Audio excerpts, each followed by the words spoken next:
What a close-knit family you have, Casey. Sounds perfect to me. Lily said with a smile as she sipped her cinnamon coffee. I'm envious. I'm not complaining. She smiled as she sat at her sewing machine. Casey and Joe had met when they were poor, hungry students. Joe had proposed to her when she had finished her degree. He himself was already working as a technologist in a garment factory. Learning about the upcoming marriage, the parents of the future newlyweds promptly discounted the first mortgage payment and began to prepare for the wedding.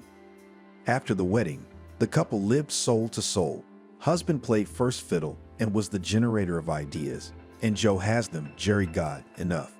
With his easy hand, Casey fell in love with outdoor activities, hiking, picnics in the mountains, and once jumped with a parachute.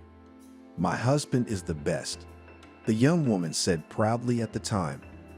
If it wasn't for Joe, I would never have dared to do it and would have lost a lot. With work too, everything worked out just fine. In time, the companionable young man made friends with Tony's management, and he managed to get his young wife into the factory as well. So Casey and Joe are Harvey, though they didn't make millions, weren't poor. When Casey realized that she was expecting a child, she collapsed a little, because in the young family everything happened, if I may say so, with the help of her husband. Silly girl, Joe said fondly when he found out he was going to be a father. But you couldn't think I wouldn't be happy. Casey was relieved. Rocky's birth was a real celebration. On his son's birthday, Joe had thrown a big corporate party at work, and when he came to pick him up from the hospital, Casey thought he probably left half his paycheck at the flower store.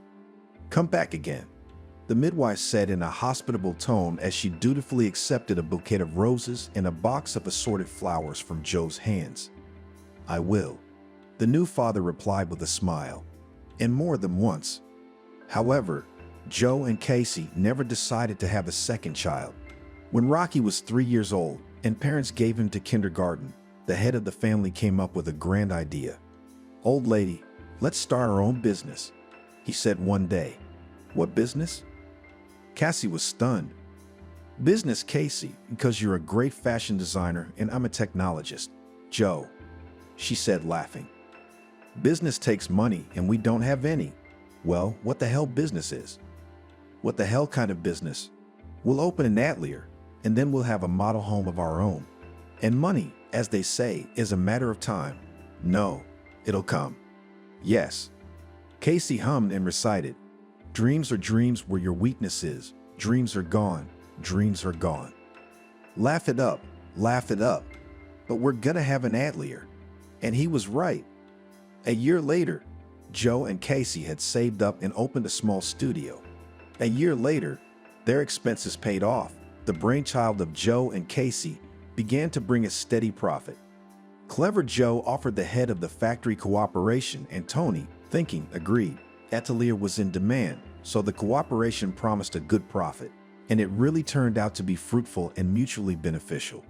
Joe had brilliant organizational skills. Casey managed to perfectly balance work and leisure. Work was booming and business was booming. The household was settled, but the feelings did not fade away. Moreover, the joint business has brought the loving couple even closer together. Little Rocky, despite the busy parents, has never been neglected. They from a small age accustomed the boy to active recreation. And as soon as a couple of free days, they took 5-year-old Rocky on a camping trip. The boy was thrilled. A like-minded boy growing up. Joe cheered, and Casey nodded with a smile. When Rocky went to first grade, the family went to the lineup as a whole, so there was nothing to complain about. It was idyllic. You have nothing to complain about. Lily grinned, enjoying her drink. I'm just saying, it's the perfect family. So perfect. Casey grinned. We have our disagreements too. Oh, I don't believe it, and I'm jealous. Come on, Lily, there'll be a gingerbread truck on your street. And who knows, maybe I'll be jealous of you too. Lily was 2 years older than Casey and had also been married, but apparently, fate decided to postpone the lucky ticket for her for later. At least that's what she hoped. Lily's ex-husband was a gambler and was not a fool to drink. For 6 months, she endured in the hope that a miracle would happen and Barry would come to the senses. But the miracle did not happen, and Lily did not hesitate to kick him out. After the divorce, Lily became a frequent guest at Joe's house. Not so long ago, she worked as an operator in the cab service, but the organization was closed. Fortunately, in the family business of sister and brother-in-law found a place, and for Lily, she took applications. Casey was the manager. Joe conducted business negotiations with potential partners. It was a family contract. Now that the workday was coming to an end and there were no more requests, Lily went into the sewing room for a coffee and a chat with her sister. The coffee the couple had brought from Brazil was unrealistically delicious and really invigorating. Lily was not a coffee addict and started to think about a second cup of coffee. "That's a heart attack," Casey remarked. "Ouch." The older sister shrugged it off. "You think I drank coffee that often? Will you be much longer?" "No, I just have to stitch." It had been a long time since Casey had sat down at the sewing machine herself. There were two excellent seamstresses at the studio, Lucy and Naomi. But Lucy was suddenly ill, and it was Naomi's son's birthday. Well, not to deprive the child of the holiday, so Casey did the orders herself. Sometimes it's good for her. She chuckled. Now Casey was finishing an urgent order. Joe had left for negotiations in the neighboring region. The workday went on as usual. The room suddenly became dark. The wind blew in through the open window, swept threads, patterns, and pieces of fabric off the table. Lily stood up and picked up everything from the floor, closed the window and said, "The weather's getting worse. It's already cloudy. It's going to rain. Looks like it." Casey nodded, looking up at the sky. "Should we wait it out, or should we go?" "I'm done." "Let's go." She waved her sister, who was driving the car. Casey's cell phone rang. "There's Joe." She was happy when she saw the word favorite on the display. "Casey?" asked the bureaucratic voice. Her hands trembled. She physically felt that this voice was going to say something terrible. "Yes, it's me," trying to sound calm. "Who are you? Why are you on my husband's phone?" What stupid, pointless questions, but they were the ones that helped Casey delay the moment she would hear for a few seconds. "Police Major Mickey." He introduced himself. "Who's Joe to you?" "That's my husband." "Casey, your husband was in a car accident." "What?" She screamed. "Tell me what's wrong with him. Is he alive?" "Your husband is dead. I'm sorry for your loss." The police major said something else, but it was like Casey couldn't hear him. What happened? It was her sister. "Casey, don't be quiet. What about Joe?" "Joe." She repeated it in a low voice. "And Joe's gone." "What?" Lily gasped. "Joe's gone. He was killed in a traffic accident." As if in a dream, Casey said and fainted. "Wow, so young. They say it was a collision with a gasoline truck. There was nothing left of him. So the coffin was closed. It's awful. The boy will be without a father. And he loved his wife so much. Yeah, and she was such a love too. Half the town came to see Joel off. Everyone knew him as a cheerful, good-natured, and helpful man. By the way, where's the wife?"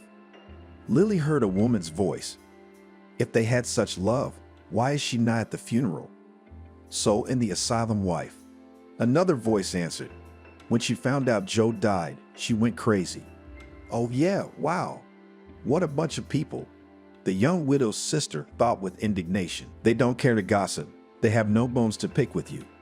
Lily was tempted to go up to the noblewomen and explain something about rules and decorum, but she changed her mind. She didn't want to get in a fight at the funeral. Casey did go to the hospital, but her mind, as far as it was possible in this situation, was fine. At least she wasn't out of her mind. Overwork and stress had taken its toll. The emergency room doctor explained to Lily. That evening, she learned that her sister had lost the baby. Of course, Casey's presence at the funeral was out of the question. After the wake, Lily went to see her sister. "How are you?" she asked, squeezing Casey's hand lightly. "I'm not." The young woman murmured and tears welled up in her eyes. "Lily, my baby, I lost both my husband and our baby in one day." She wept bitterly. "Casey." Her sister spoke softly, stroking her head. "I know you're hurting, but think of those who are alive.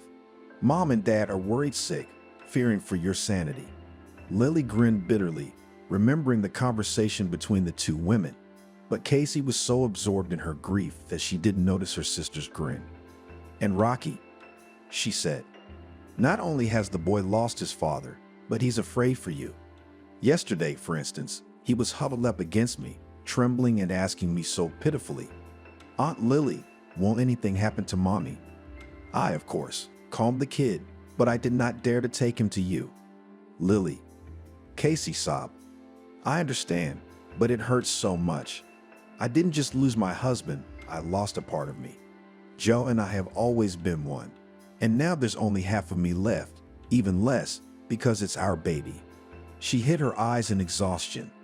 "Well, take comfort in the fact that he'll have someone to take care of him now, and you take care of Rocky because you have someone to live for." "Yes," Sister answered quietly. "You're right.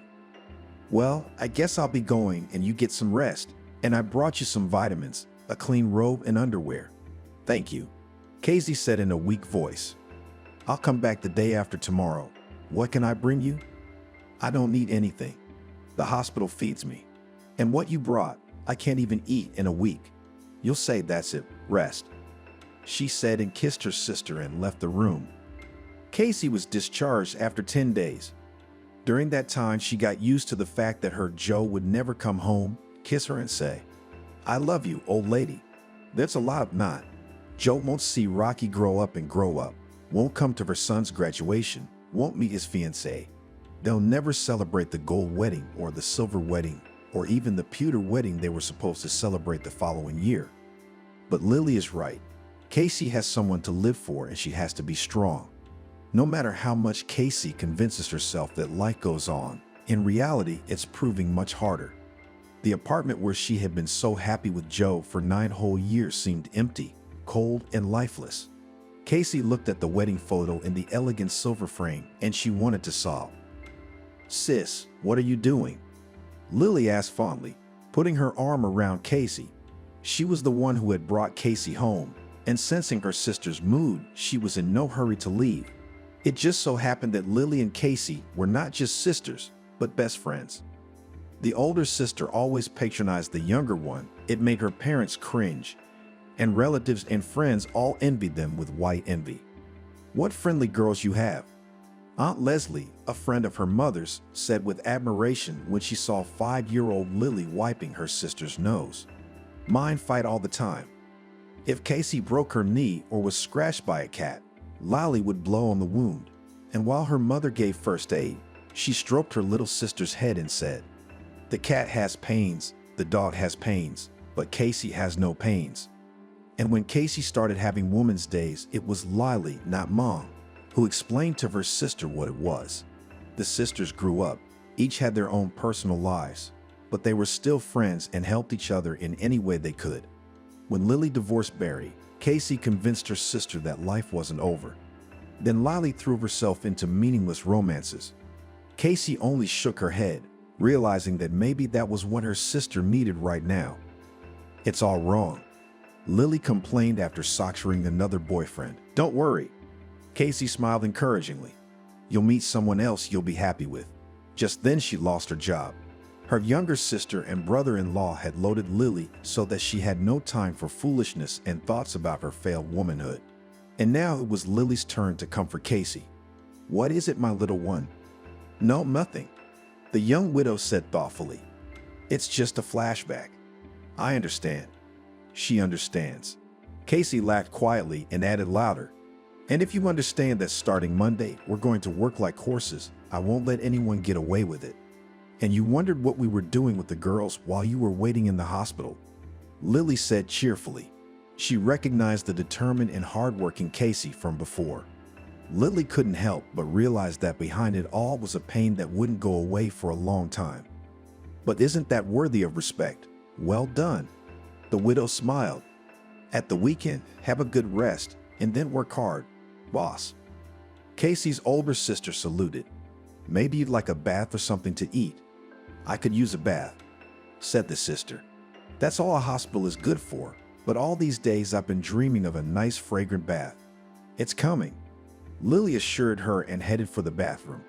While Casey took a bath, Lily fried scrambled eggs with herbs and made sandwiches with ham and fresh cucumbers brought from the cottage. I should take Casey to the cottage, she thought. It's nice there now. The fresh air will do her good. Oh, that's a feast, Casey exclaimed, feeling her appetite growing. You bet, Lily said in a satisfied voice. Come on, sit down. This is delicious. Closing her eyes, said the mistress of the house, swallowing a piece of scrambled eggs. It's always delicious at home. Casey's older sister remarked, why don't we go to the country for the weekend? Pick up my parents and Rocky and we'll hit the road. That's a great idea. Casey said yes. She was afraid her little sister might go into seclusion, but Casey seemed determined to live life to the fullest and breathe to the fullest. And good. Parents and son nearly smothered Casey in a hug, and then they got into Lily's car and drove to the cottage. I have to live, thought Cassie on the way. For Rocky's sake, for Joe's sake, and for the memory of our business with him. The weekend flew by like a blink of an eye. On Monday, the sisters drove to work.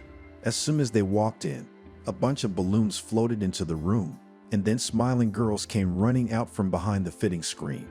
Surprise! The female employees shouted in unison. Naomi was holding a huge bouquet of soft pink lilies. Lucy could barely hold an impressive cake with the inscription, Casey, welcome back, in her hands. Thank you guys so much.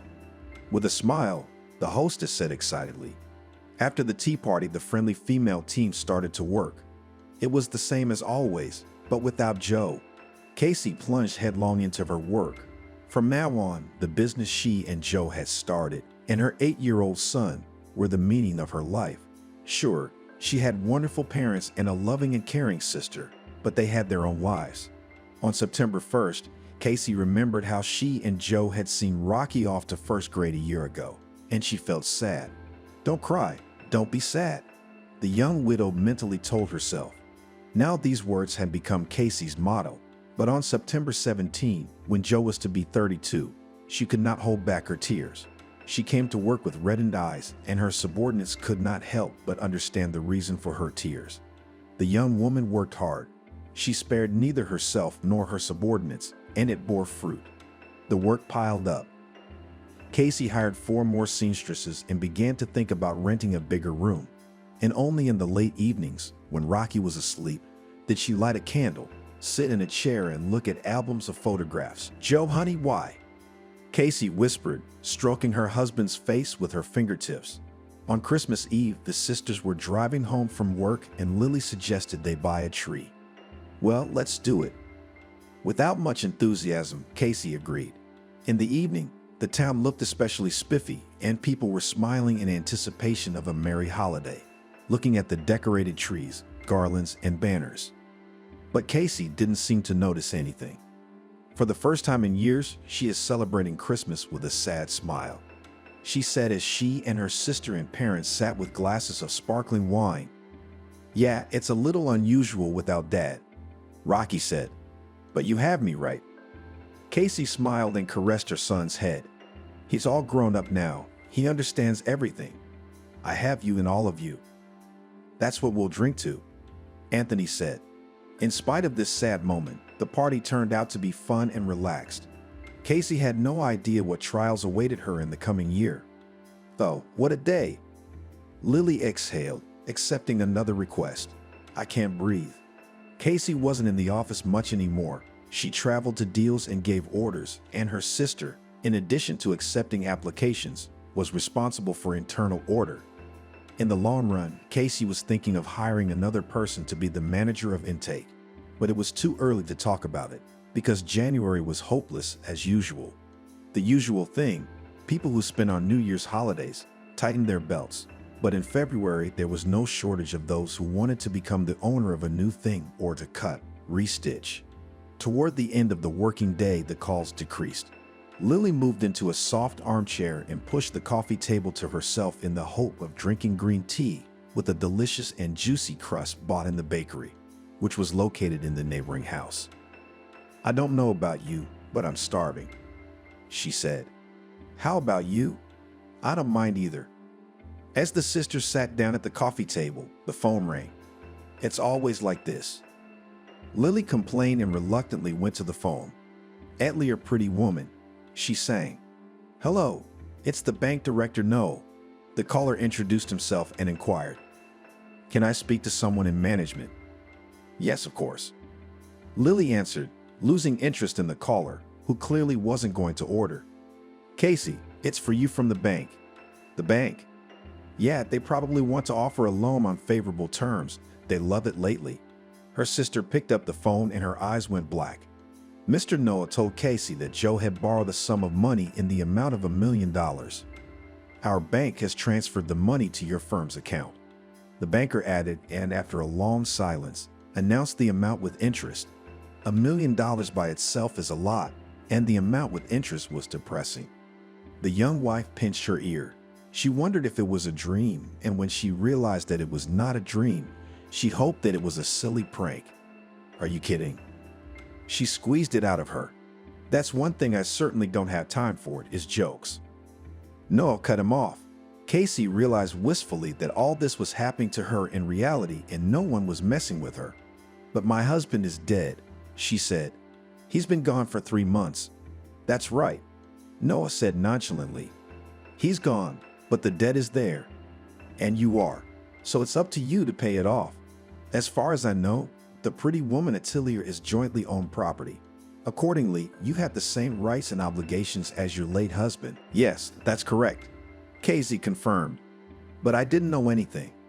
Casey, that's your problem, Noah said mockingly. You're a grown woman and you should realize that ignorance of the law does not exempt you from responsibility. And if this amount is not paid within a week, the bank will be forced to go to court. I heard you. One way or another, she has to save face. I hope so. Have a good day. Casey hung up the phone and stared. At one point, she couldn't remember how long she'd been like that. Casey. It was like she heard her sister's voice through absorbent cotton. Is everything okay? Hey. The young woman woke up. Casey, what happened? He said Joe owed more than $1 million. Casey replied and smiled unnaturally. And I'm supposed to pay it off within a week, but there must be some mistake. Joe couldn't just do it without consulting me. He couldn't. Her sister didn't know what to think. Lily was sure her brother-in-law was one of the most decent people she knew. He adored and idolized his wife. Yes, Joe was the head of the family in every way, and being a man of foresight, made all the decisions. However, that didn't mean he didn't discuss his ideas with his wife. And here was $1 million loan that Casey hadn't a clue about. Lily refused to believe it, but facts are stubborn things. Stories of husbands who took out loans in secret from their wives are not uncommon. Lily had been through it herself. True, it was not a bank loan, and the amounts were smaller, but the essence is the same. But Joe, it just didn't make sense. It doesn't matter now, Lily said. We have to do something. You don't have $1 million? No. Casey confirmed grimly, and I won't have it for a week. And where am I going to get it? She said irritably. Lily, if you're going to suggest a way out, you're not going to tell me to get philosophical right now. There's only one way out, sighed the older sister. The only thing you can achieve now, this installments. Anyway, we're looking for a good lawyer. You're alone with a minor child, so I think we won't have any problems. We? Casey looked at her with a hard stare. But it was my husband who took out the loan, so I'm the one who has to deal with it. Lily even took offense. What are you talking about? We're a family, so we have to stick together, okay? There's no taking no for an answer. I see. Smiled sadly at her sister. In the evening, Casey carefully scored for a good lending lawyer. Her attention was caught by a beautiful young brunette with an ultra-short haircut and intelligent eyes. The woman lawyer's name was Nanny. The next day, the women met at a restaurant and Casey was convinced she had made the right choice. Going to court is usually a last resort, Nanny said, and the creditor hopes to influence you psychologically. In reality, it's not so bad. You can write an application for installments without waiting for the court. It's a lot of money. You have a minor child. You don't refuse to pay. I'm not. Casey confirmed it. Then the problem is solved. Smiled at the lawyer. Of course, if your husband had made a will in your favor, it would simplify the situation. You could refuse the inheritance and accordingly from the payment of the debt. But since there is no will, we will seek installments, and as practice shows, problems are not expected. There really was no problem with the installment plan, and Casey, with Nanny's help, was able to get the interest rate reduced. "Thank you very much," Casey said. "It's not a big deal," said the lawyer. "It's not nothing." The young woman objected and winked. "If you want a fashionable exclusive dress, we will be glad to see you in our atelier. You can count on a good discount." "Thank you, I will keep in mind," Nan replied with a smile and extending her hand to Casey added, "You're welcome too." Casey was paying off the loan. She had to deny herself a lot of things, but debt is debt. Alas, no one gives back what they owe. A few months later, she got a call from her former boss, now business partner Tony. "Casey, my compliments," cheerfully greeted by the director of a clothing factory. "Hello, Tony," she replied. "I have a favor to ask of you, my dear." "Tony, you know I'm driving right now." "Well, this isn't a phone call either. I was wondering if you could come by my office in an hour." "In, say, 2 hours." "2 hours. Unfortunately, I can't make it. I'm in negotiations," Casey answered. "But tomorrow morning, I'm free. Tomorrow at 9 o'clock would be okay with you." "I'm fine." The next morning, Casey went to the garment factory. "You're looking good," Tony complimented her. "Casey, tea, coffee, juice, or maybe a brandy?" "No, thanks, Tony." She said no. "If I may, let's get right down to business." "Well, let's get down to business," nodded the factory manager. "But I'm afraid, dear Casey, it won't be a pleasant conversation." "Well, what can you do?" "It's really nothing." Tony agreed. "So, what did you want?" "Money," Tony replied with a disarming smile. "The agreed time limit has expired. I want my money back. By the way, it expired a month ago, but out of respect for Joe's memory, I decided to wait. Don't tell me you didn't know about this." To say she was stunned was to say nothing. "But I really didn't know anything," the widow said in confusion. "You didn't know?" Tony's voice sounded good-natured, but Casey knew what lay behind it. He was a soft sleeper, but he was a hard sleeper, and he really didn't believe that Casey didn't know anything about the loan. Ignorance of the law is no excuse, she remembered the bank manager saying. Harsh, but fair. The main thing was not to panic and try to take control of the situation. As much as possible, of course. "No, I didn't," Casey said firmly. "But I suppose it doesn't matter now. You want your money? Well, let's settle the matter. And how much are we talking about?" $700,000. Tony sounded surprised. He clearly hadn't expected Casey to act so decisively. "It's going to happen," the young woman thought. But despite her outward calmness, she was panic-stricken. Casey had a feeling Tony wouldn't be as easy as the bank. "Oh well, good for him. We'll act according to circumstances. But in the meantime, do you have the receipt?" she asked, in a business-like manner. "Well, of course," Tony said with a smile. "I'm a man of business, and I've long ago learned that without paper we're nothing more than bugs. Shall I show you?" "Show me." Casey nodded. Studying the receipt, the young woman realized that the loan was issued at the same time as the loan, for which she had already made a down payment. What would that mean? Casey pondered. In fact, it was a loan agreement between one business partner and another, so you have to pay or the reputation of Adley or Pretty Woman will be hopelessly ruined. "When will you be able to repay the debt?" Tony asked with a nice smile. "Joe borrowed from you for 6 months, didn't he? Well, then I'll repay it in 6 months." Casey replied. She had little idea how she would repay 2 debts at once, but Tony didn't need to know that. "Casey," he shook his head. "You disappoint me. It's not going to happen sooner anyway," she complained. "It's a shame, it's a shame," Tony said thoughtfully. "As an option, I can offer to pay in installments," said Casey. "Sweetheart, I'm not a bank." He grinned. "And I'm not your soul." The young woman cut him off. "I can't raise that kind of money in the shortest possible time.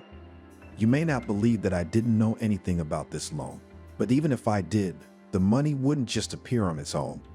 Tony was silent for a moment, and then he blurted out, "Oh, what concessions can you make for a beautiful woman?" Casey looked at him questioningly. "You know, I'll forgive your debt. The head of the garment factory gave it to me." "I beg your pardon?" she asked incredulously. "Yes, I'll forgive it, but on a condition." "What condition?" Casey asked calmly, sensing something wrong. It was clear where there was free cheese, and she was not mistaken. "Marry me." "What?" Yeah. Tony nodded. "Joe's been dead less than a year. People will judge and all that. But it's not like I'm suggesting we run to the registry office today." "Yeah, it's not. You're confused about the age difference."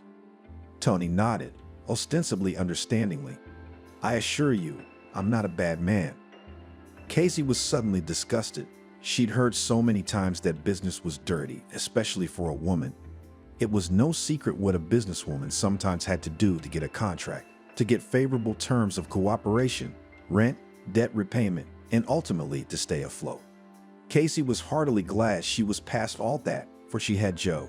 She tried not to think about the fact that she now had to pay an impressive amount of money thanks to her late husband.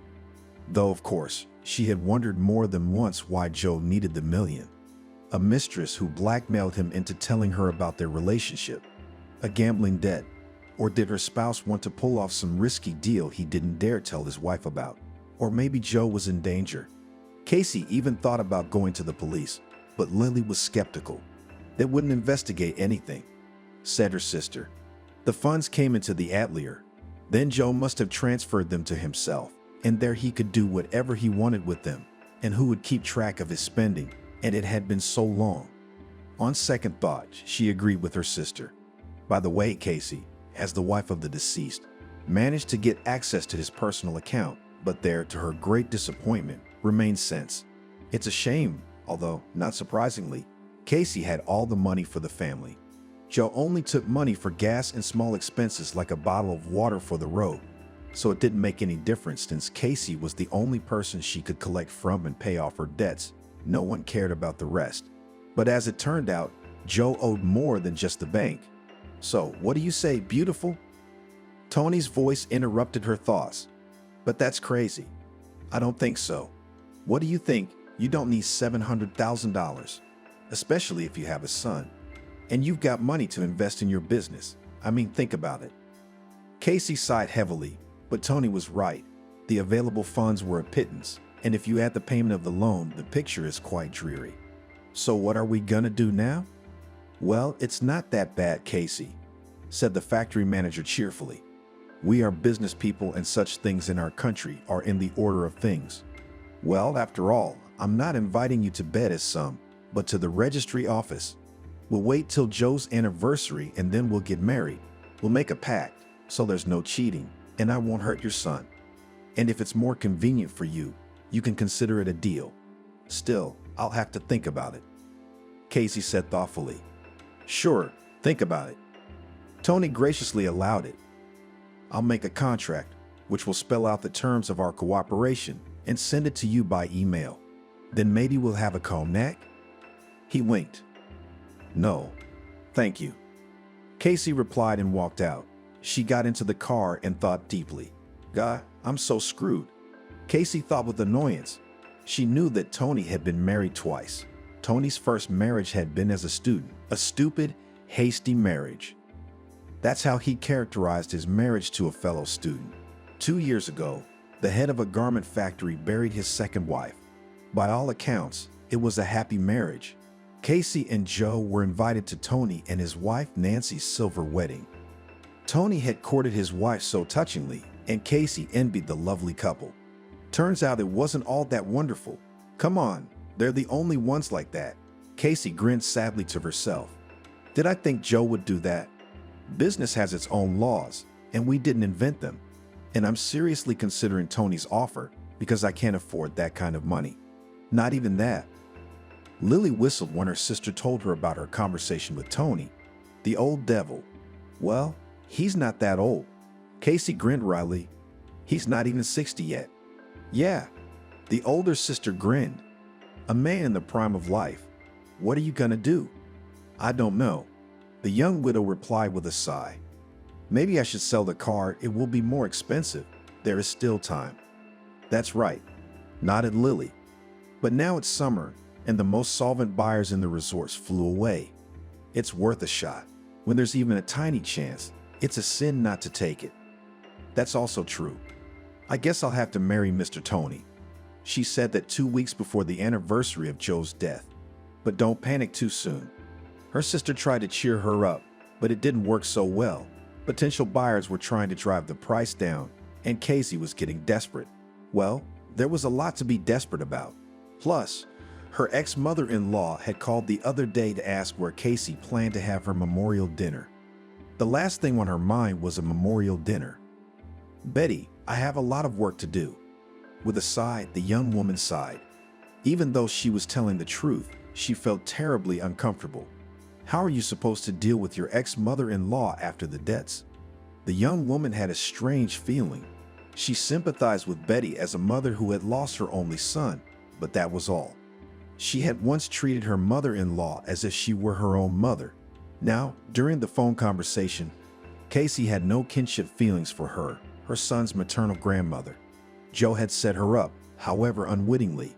I doubt her mother-in-law knew, but Casey couldn't help herself. Maybe we shouldn't organize anything, she mumbled. Yes. There was resentment in the older woman's voice. It sounded as if Betty had asked again to make sure she'd heard what she'd said. I thought we were gonna talk. Besides, I haven't seen Rocky in a while, or you're seeing someone and you're embarrassed, Casey. But you're a beautiful young woman and you don't have to bury yourself alive, so I understand. I wonder how Betty would react if she knew that I might be the wife of Joe's ex-boss and me, thought Casey, and said aloud, No, I don't have anyone. Ever since Joe's gone, I've been head over heels in work. Work and Rocky. That's all I live for. You poor thing. My ex-mother-in-law sighed sympathetically. You take care of yourself. So what about the wake? Okay, I'll take care of it. The daughter-in-law said doomly. I'll call you. I'll be waiting. Casey passed out, staring at the ceiling with a blank stare and thinking, after all, who am I to deny a grandmother the opportunity to see her only grandchild? It's okay, we'll get over it. Lily reassured her sister. After all, nothing special, in fact, did not happen. Grandma's excited to see her grandson, and that's fine. Normal is normal, Casey said tiredly. But it's just, I don't know how to say this. Come on, don't get yourself worked up, Joe. You owe money as a spouse. You're not paying off Betty. I know, but calm down. Everything's gonna be all right. The anniversary of Joe's death fell on Saturday. In the morning, Casey and her son, her parents Lily and Betty, and her husband drove to the cemetery, and then they went to the cafe to pay their respects. Rocky's all grown up, said Betty, looking fondly at her grandson. He looks just like Joe, just like him. Yeah, nodded Brittany, Lily and Casey's mother. God, don't be a stranger. She said goodbye. Come visit. Buddy and I will always be happy to see you. Yeah, nodded the former father-in-law. The elderly man's eyes moistened and Casey was ashamed of bad thoughts. Nerves finally gave up. And the young widow sobbed bitterly, tucked into Buddy's chest. You cry, girl, he urged, stroking his former daughter-in-law's hair. Cry it out. Casey pulled away from her father-in-law and said quietly, I don't think so. That's not true. Betty smiled, and then Joe's parents got into their car and drove off. Well, let's go too, said Lily, waving her keys. They returned home in complete silence, each absorbed in his own thoughts. Mom, I'm going for a walk, said Rocky when they got home. Okay, answered Casey. What should I make for dinner? Pilaf, the boy said without thinking. But we had pilaf yesterday. The mother smiled. So what? I can eat your pilaf every day. Well, pilaf is pilaf, said Casey and went into the kitchen. Joe loved my pilaf too, she thought as she took the chicken out of the refrigerator. From time to time, Casey caught herself thinking that she didn't miss him as much as she had in the first days after his death. Yes, Casey was working hard, raising her son and dealing with her own problems. She didn't have time to think about it. But Casey felt she was lying. That's not the point, she thought bitterly. If it weren't for these debts, I'd be crying my eyes out right now. Strangely enough, in that calmness and the lightness she'd forgotten for a year, the thought, though unspoken, took on a real shape. I'll just go on with my life and see what happens, she decided. And only Casey finished this wise thought when she heard her son's cry. "Mommy!" She jumped up and rushed into the hallway. "Rocky, what's wrong?" Casey asked fearfully and pulled her son against her. The boy was shivering and crying. Rocky looked like he was being chased. "There. What is it?" the mother asked affectionately. "Are you home with me? Did someone scare you?" "There's Daddy. He's hugging some lady," said Rocky and cried bitterly. "But it can't be," exclaimed Casey. "Son, you know Daddy's dead." "But he was there," the boy insisted. "Daddy was standing by the playground." "Rocky, you're imagining things," she pleaded with her son.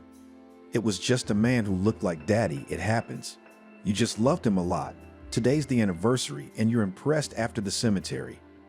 Rocky nodded, sniffling. Casey was relieved that he had stopped shaking. The young woman put her arm around her son's shoulders and led him into the room. "You lie down for a while, rest, and I'll cook pilaf," she smiled. "Then you and I will have a sumptuous dinner." When the pilaf was ready, Casey looked into her son's room. Rocky was asleep. What was that all about? She thought. Who did he see? The first thing Casey thought was that Rocky was just overexcited. She and her father were thick as thieves. So at first glance it made sense, but only at first glance. Rocky, like his father, wasn't particularly impressionable.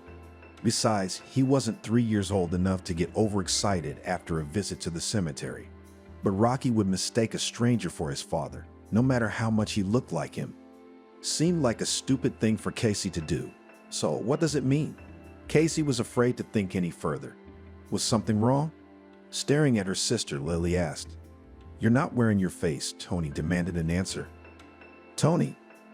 Casey asked, puzzled, and only then realized that he was probably going to call her today.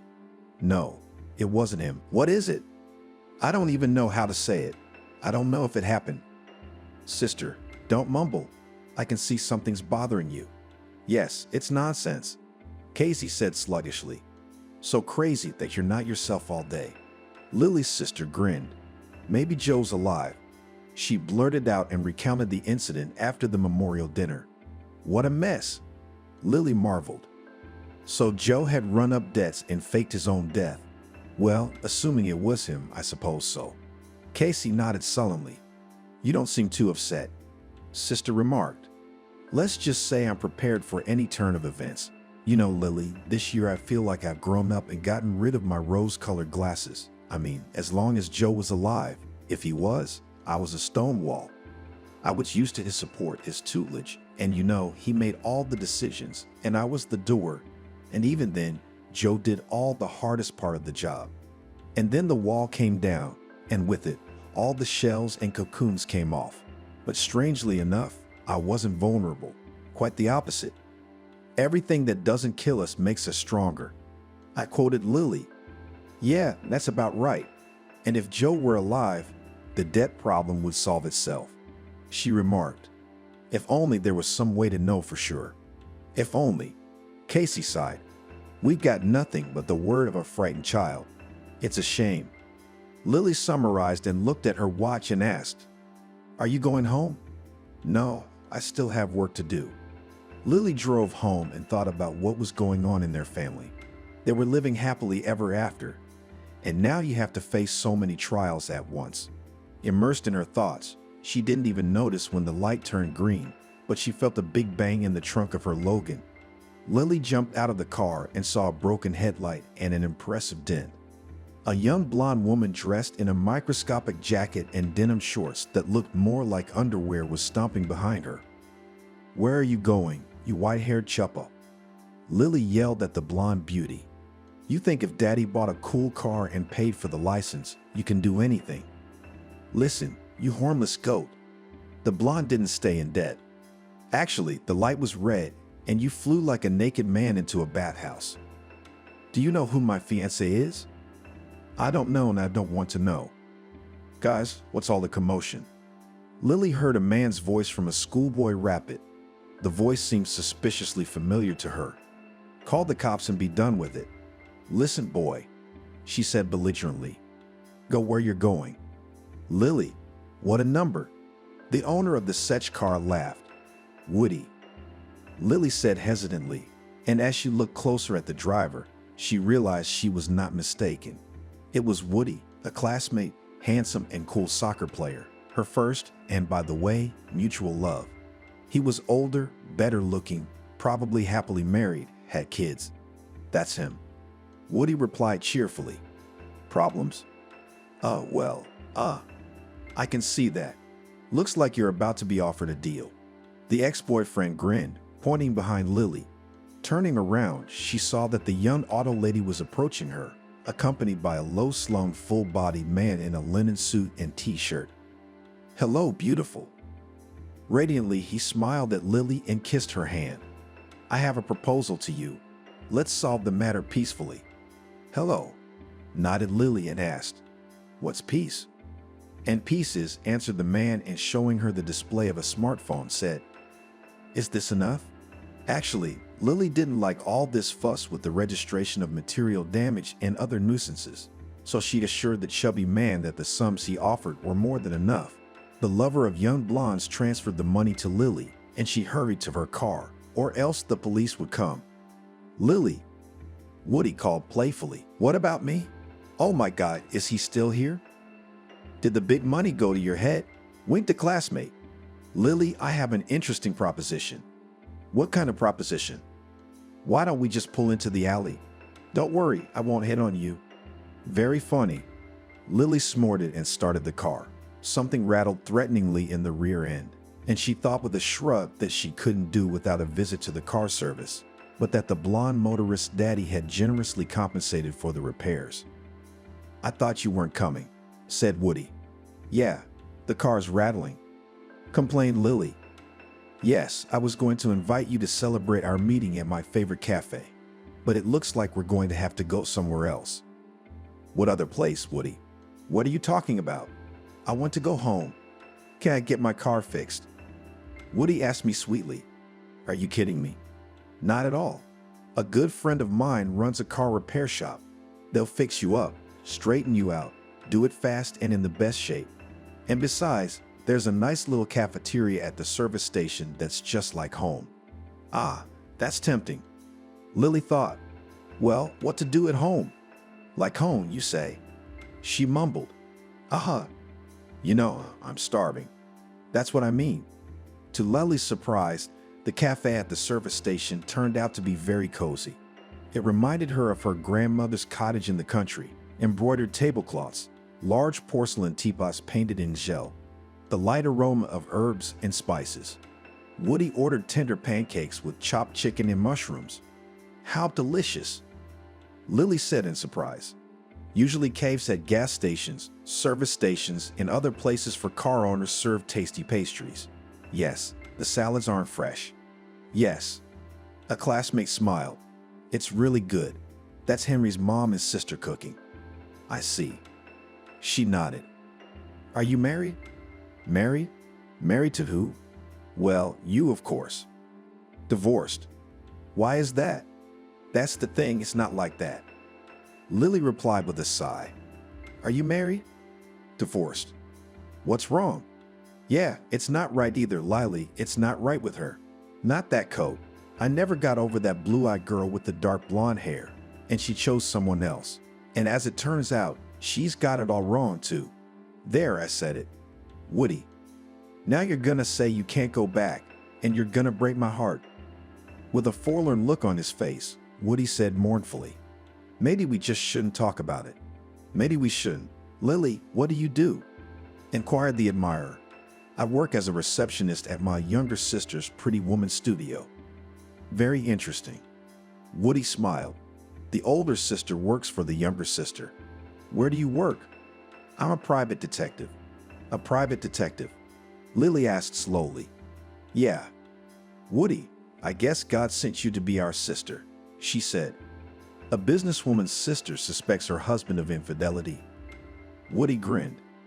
If only I knew what he was suspected of. Lily exclaimed. Her husband died, and after his death, all sorts of strange things started happening. Well, my friend, you intrigue me. Tell me about it. Could I have another cup of tea? She asked. It's delicious. Interesting story. Woody said thoughtfully. Yes, you're right. What the child sought is no argument for the police and no reason for exhumation. But it's not all hopeless. I think I'll take the case. You will? Lily's excited. How much would it cost? We'll see. He dismissed it. I'd like to talk to your sister first. Lily came to work in high spirits. I have good news, she announced from the doorstep. Really? Casey asked skeptically. I don't have good news. Did Joe still owe someone? Her sister suggested, either jokingly or seriously. No, but Mr. Tony reminded me. And you? I asked him to call me back tonight, because you can't breathe before you die. That's another question, Lily said mysteriously. Oh, Lily, stop talking in riddles. Casey begged. We're discussing my future now. I mean, you've already decided to answer Tony, haven't you? What else is there to do? At least stall for time. Lily replied with a shrug. Anyway, yesterday, when I was driving home from work, I got into an accident. No way. Casey gasped and then said, Well, nothing happened to you, judging by your great mood. Naturally. Naturally, said her sister theatrically and settled back in her chair. What can't be said about my little girl? However, the guilty party more than compensated me for the repairs, and in the end I didn't pay a dime. Oh, come on. That's the truth. With a hand to her heart, Lily assured me and began to recount the incident on the road and her encounter with her high school beau. Woody, repeated the younger sister, remembering who they were talking about. And the soccer player, but the one who kept giving you lilacs. Uh-huh, nodded the older one. Could he really solve the case? Casey asked hopefully. Well, at least he says he can. What if your husband is really alive? But it must be expensive. No more expensive than money. Lily cut her off and added, not without a little flirtatiousness. Besides, I can make a deal to make it cheaper for old friendship. Well, try.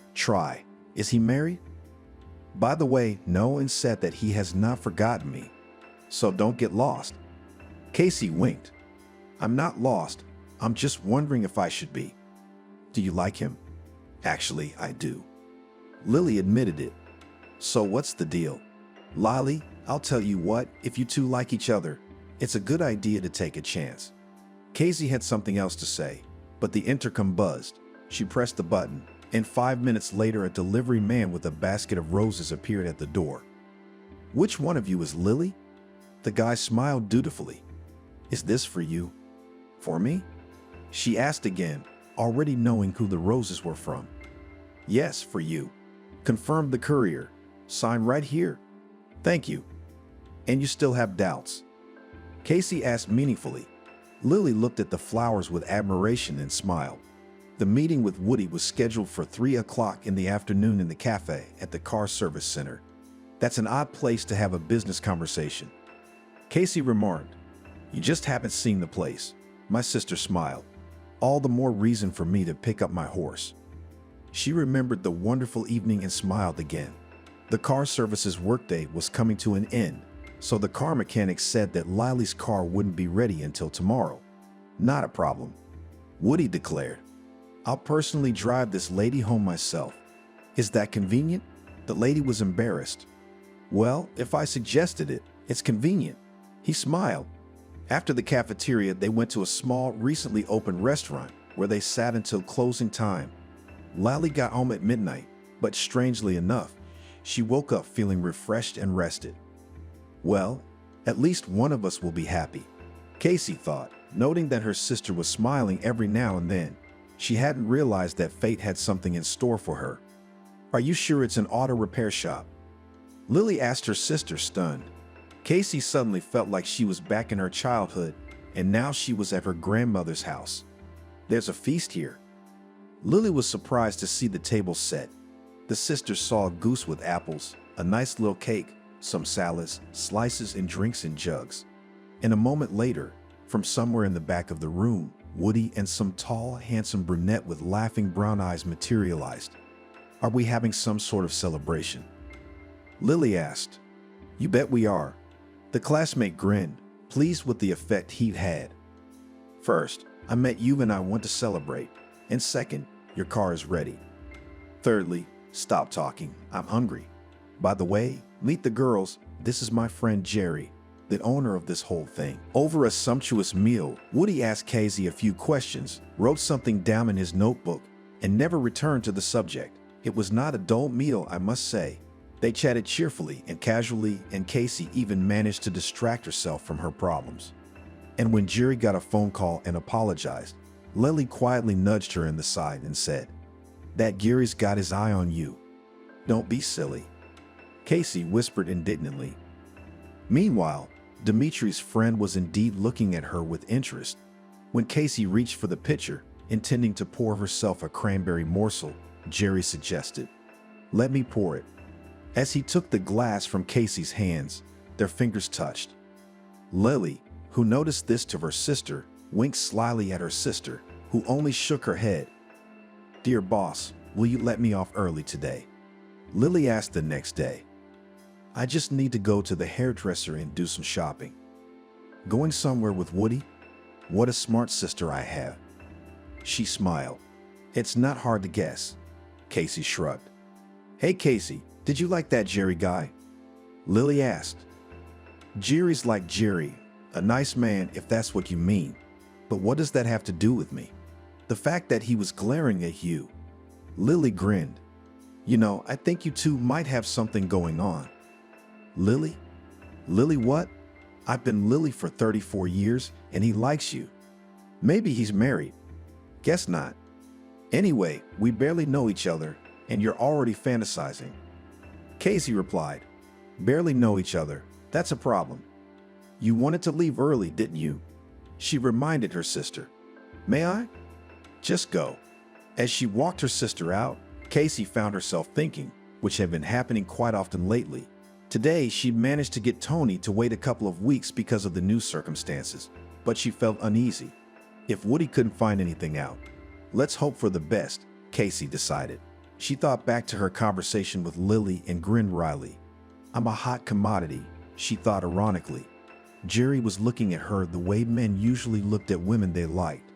And then there was Tony, offering to marry her in exchange for forgiveness of his debt. Noble, to say the least.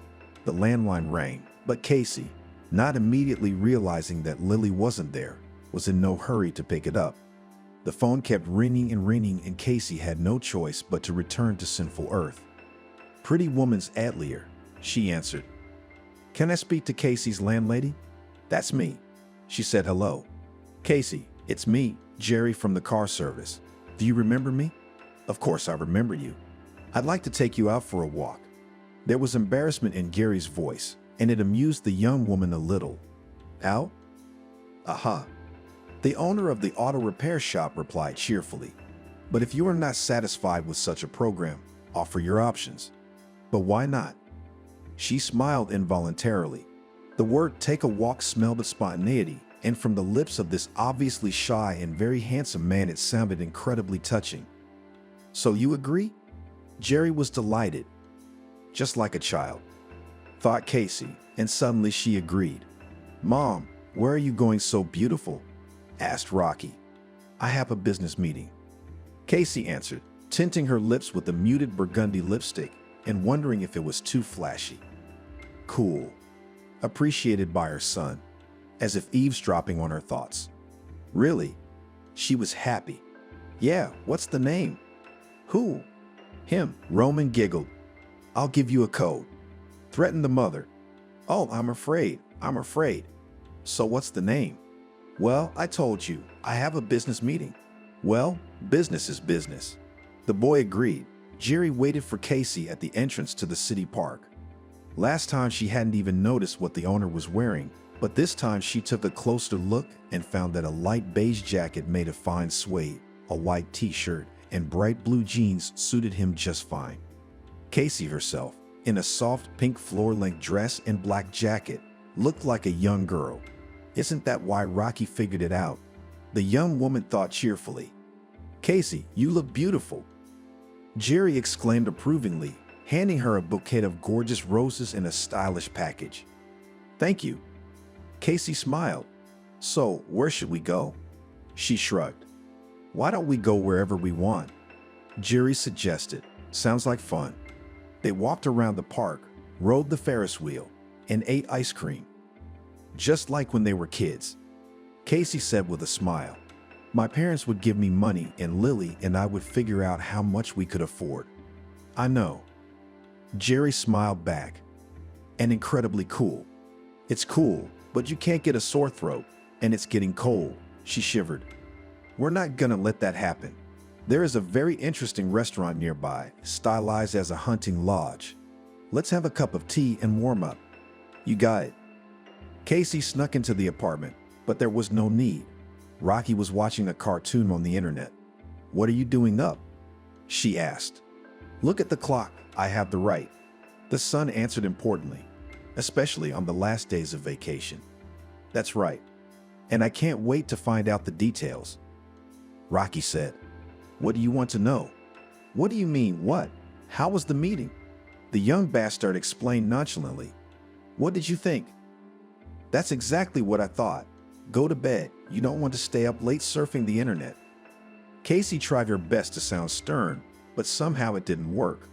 However, her words were heard. Yes, comrade chief.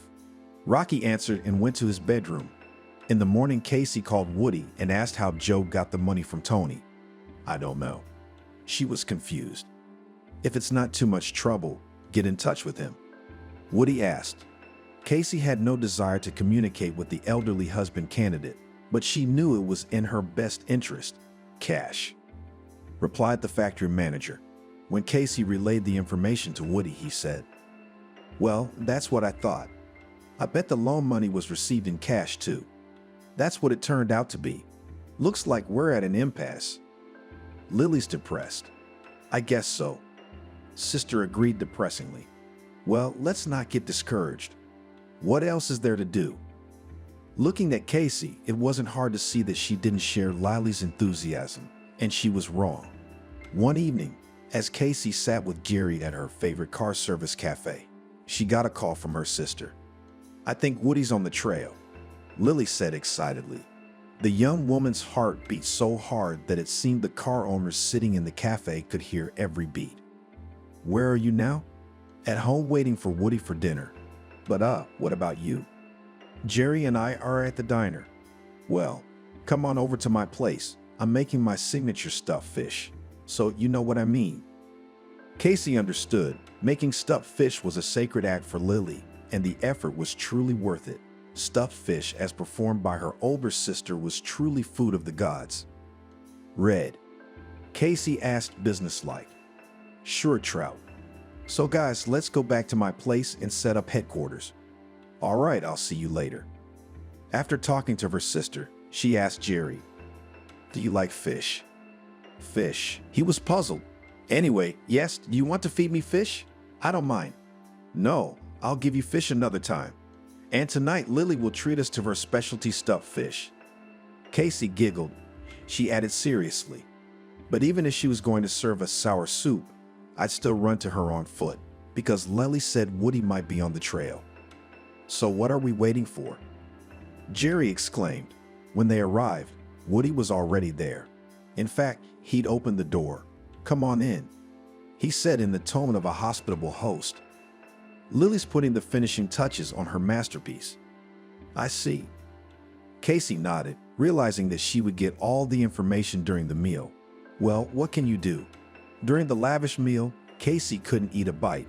She glared at Woody and he, realizing her state of mind, said, well, here's the news. The day before yesterday, I showed Joe's picture to the ticket seller at the bus station, and she said he'd left for the capital a few days ago. Casey gasped and her sister squirmed. That's right. It couldn't be more accurate. Woody assured her. So, what, Joe's alive? I guess so. He nodded. It's just a matter of exhuming him. Casey was silent. She knew it was inevitable, of course, but it's complicated, the young woman thought. Other thoughts just didn't come to mind, especially in light of recent events. The result of the exhumation dumbfounded and confused all the cards. Joe had been resting peacefully in his grave all year. The answer was self-evident, and it was monstrous. Someone was walking the earth in Joe's place, and God forbid it was that simple. It seemed like a good time to talk to Joe's mother. Woody said in a deep voice, "Do you think Joe had a twin brother?" asked Lily. "I don't think anything, but it's a bit of a stretch, don't you think?" And everyone agreed. "Betty, it wouldn't have occurred to me to ask out of idle curiosity," Woody said quietly. "But it's a situation that's come up." "Yes, I understand." Betty nodded. And since it was, Betty's story was simple. In fact, there are thousands of them. Unfortunately, she and Buddy didn't plan on having 2 children, but nature has its own laws. They had twins. "We can't afford it," the young mother thought. "It was a hard decision for me to make." Betty sighed heavily. "I cried, I worried, my heart bled. But in the end, I did what I did. Times were hard, cents counted. Are you judging me?" "Betty, I'm not here to judge. I'm here to get to the truth," replied Woody. "Who am I? Certainly not God. And yet I'm terribly ashamed. Betty, what's done is done. And once again, I'm not the Lord God after all. No one knows how I'd behave if I were you." "Yeah, I suppose." "Well then," said Woody, "thank you so much for your help, and I'm sorry I made you talk about things you'd rather forget." "It's okay, I'll get over it," the older woman said quietly. Well, the truth had been revealed, but unfortunately it didn't answer the questions of why Joe needed the money, where his twin brother was, or whether there was any connection between the late Joe's debts and his twin brother. Something told Woody there was, and he was rarely wrong. Yeah, it might be a good idea to look into the circumstances of his death, too, Woody thought. It all seemed to be connected, but how? Deciding that was enough for today, Woody drove home with a sense of accomplishment. He had a date with Lily in 2 hours. And where to find him? Casey wondered. Maybe put an ad up? "Yeah, right away," laughed her sister. "You can tell him that the twin brother will read the ad and show up in person." "That's not funny." Casey even took offense. "No one's even laughing." Lily shrugged. "Woody's doing the best he can, not all at once." "Yeah, you're right. I'm just too anxious to get this nightmare over with. I mean, we used to have a peaceful life, but why do we have to go through all this?" "It is believed that all trials are given to a man for something," the older sister said thoughtfully. "I wish I knew what it was for." Casey sighed. "That's true." Lily agreed and asked, "How's Jerry doing?" "We're good friends," the younger sister replied. "That's it?" "Lily, for God's sake, we barely know each other." 2 weeks is barely? But it's not long enough to talk about feelings, Casey pointed out. "Sometimes a couple of days is enough time to know that this is the man for me." "That's exactly what happened with Joe," she said quietly. "Well, I didn't see Woody as my prince," said Lily. "I thought it was like first love, like the first snow. It came and went. Eventually he got married, I got married, and it didn't work out for either of them. All because the heavenly office decided we should be together, and I didn't realize it. It's a shame how much time we wasted. Well, there's a silver lining. You'll enjoy every day you spend together and appreciate each other." "That's true too." She smiled. "I'll tell you what, look at Jerry. He's a good guy, and you don't throw a guy like that away." "Well, for what it's worth, he hasn't told me he loves me or anything.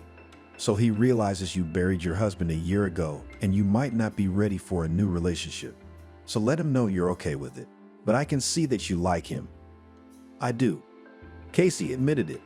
"So what's the problem?" "First, you need to deal with this story. Then you need to think about love. I don't see the connection." "Yeah, there isn't, but I want to see it through."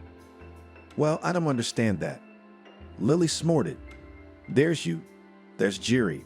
You like each other. So what's the problem? And then there's Rocky. That's not a problem either." The older sister dismissed the argument. "He's not like other teenagers. He's an understanding guy. I think he's already figured it out."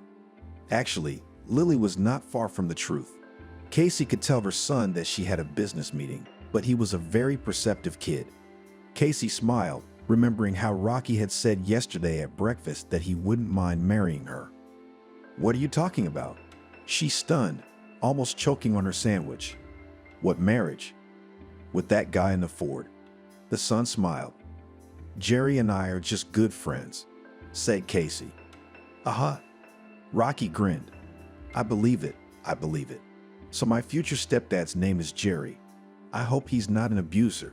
What? Casey couldn't take it anymore and laughed. "Please tell me what words we know." "I know more words than that," her son proudly assured her. "Well, there you go," said Lily. "The guy, you could say, bless you, and you something to think about, some business. That's what they call the postponed life syndrome. It's a simple thing. You want to be happy, you got it?" "I got it. It's just a matter of pushing Jerry to make up her mind. I don't know how." Casey squeaked pitifully. "She can't." Sister splashed her hands. "If you can't do it, we'll teach you. If you don't want to do it, we'll make you do it." Now listen to Aunt Lily and remember. That evening, Casey was as good as ever. She'd gone to the hairdresser and had a spectacular haircut on her long hair. Before, Casey had been combing her hair smoothly and making it into bunches, knots, bumps, or ponytails. But after talking to Lily, she suddenly wanted something completely new. "You look good with bangs," the hairdresser said approvingly. "You've never worn bangs before." "No." Casey shook her head. "Why?" "Just the other day." The hairdresser, whose name, according to the name tag, was Jenny, looked at her carefully and said, "If you lighten the strands, you'd look great." "I'll tell you what," Casey exclaimed. "Let's do it. It's a possibility." "Well, let's do it." The hairdresser smiled. "You're in luck. I just had a client who didn't show up today." "That's great. Is it really me?" Casey exclaimed in amazement as the hairdresser finished working on her hair. "You bet it was." The next item on Casey's plan was a lingerie boutique. No, she wasn't planning on getting into bed with Gary, but Lily had convinced her that cool, expensive lingerie gave her confidence. And she'd said the right thing, by the way. Wearing a mind-blowing, almost weightless set of navy blue, Casey felt like nothing less than a fatal seductress. When Lily had urged her sister to wear a brighter lip color than usual, she'd been reluctant for a long time. "What's wrong with pinks and nudes?" she asked. "They're good for everything." The older sister nodded in agreement. "For business ladies and romantic girls, it's perfect. But if you want to blow a man away, then red, burgundy, crimson, or plum. I think red is just what the doctor ordered." The black velvet pantsuit fit perfectly, and suede high-heeled shoes and a golden handbag completed the chic look. "How beautiful you look today," Jerry said with admiration. "You look different." "Maybe I am." Casey nodded with a smile. "I changed my hair and makeup. It all looks good on you, of course, but I don't think it's the hair or the makeup. There's something about you. I don't know how to say it. Something sensual or something." She was embarrassed, but she tried her best not to show it. "Remember, you rule the ball," admonished Lily to her little sister. "You have to dominate." Casey and Jerry were sitting in the same car service cafe that had already become her home. "Honestly, Casey, I'm embarrassed to invite you to this diner. Just a nice restaurant. And I like this cafe very much," she said with a smile. "And I will not trade it even for the best and most expensive restaurant in the city. And in general, I like outdoor activities, picnics, hiking in the mountains." Casey remembered Joe, and she felt sad. The young woman sighed furtively, but Jerry didn't notice it. He thought about the fact that he knew nothing about Casey except that she was the owner of the Atelier and the mother of a 9-year-old son. Jerry wondered if he had any chance of reciprocation. After all, Casey had buried her husband, and a year wasn't a long time. He'd known widows and widowers who'd been faithful to their deceased soulmates for more than a year. In his 33, Jerry had never been married, but he understood them perfectly. And tonight, Casey was so good, he had a flicker of hope. Maybe it's for him. Maybe she wanted to show him that it would be a good idea to take things, shall we say, to another level. Dream on, said Jerry. Besides, how would her son feel about me? Picnics, camping. He repeated, Interesting. Very interesting. Casey said excitedly. I even went skydiving. Wow, good for you. Jerry said approvingly and decided that it was probably something to keep in mind. No, she was really different today, the man in love decided. More alive and very beautiful. She was also very frank. She didn't seem to have said anything wrong. But I'd learned more about her tonight than I had in the 2 weeks I'd known her, and Jerry decided to strike while the iron was hot. Casey, he said quietly, taking her hand. But the ringing of Casey's cell phone ruined everything. I'm sorry. She smiled guiltily. It was Buddy. Casey, am I interrupting you? He asked. Needless to say, the former father-in-law had always been a sensitive man. No, you're not.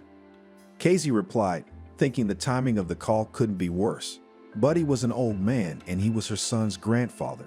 And the fact that he called tonight said only one thing. Something was wrong. In light of recent events, it was unsurprising and perhaps a little creepy. Did something happen? Sister-in-law asked. Trouble, Casey. Betty's been taken to the hospital. Oh my God, what's wrong with her? A stroke. Buddy answered and cried. She'd been upset about something lately. So Casey realized he didn't know about his wife's secret. Betty must have spent all these years trying to forget what she'd done. Monstrous, of course, but what else could she do? And now Woody had opened the wound and the resulting experience had broken the old woman. Terrible. Casey said sympathetically, Buddy, honey, you take it easy, and Rocky and I will be there tomorrow. Oh, that's so good. I'll be waiting. Casey's playful mood was gone.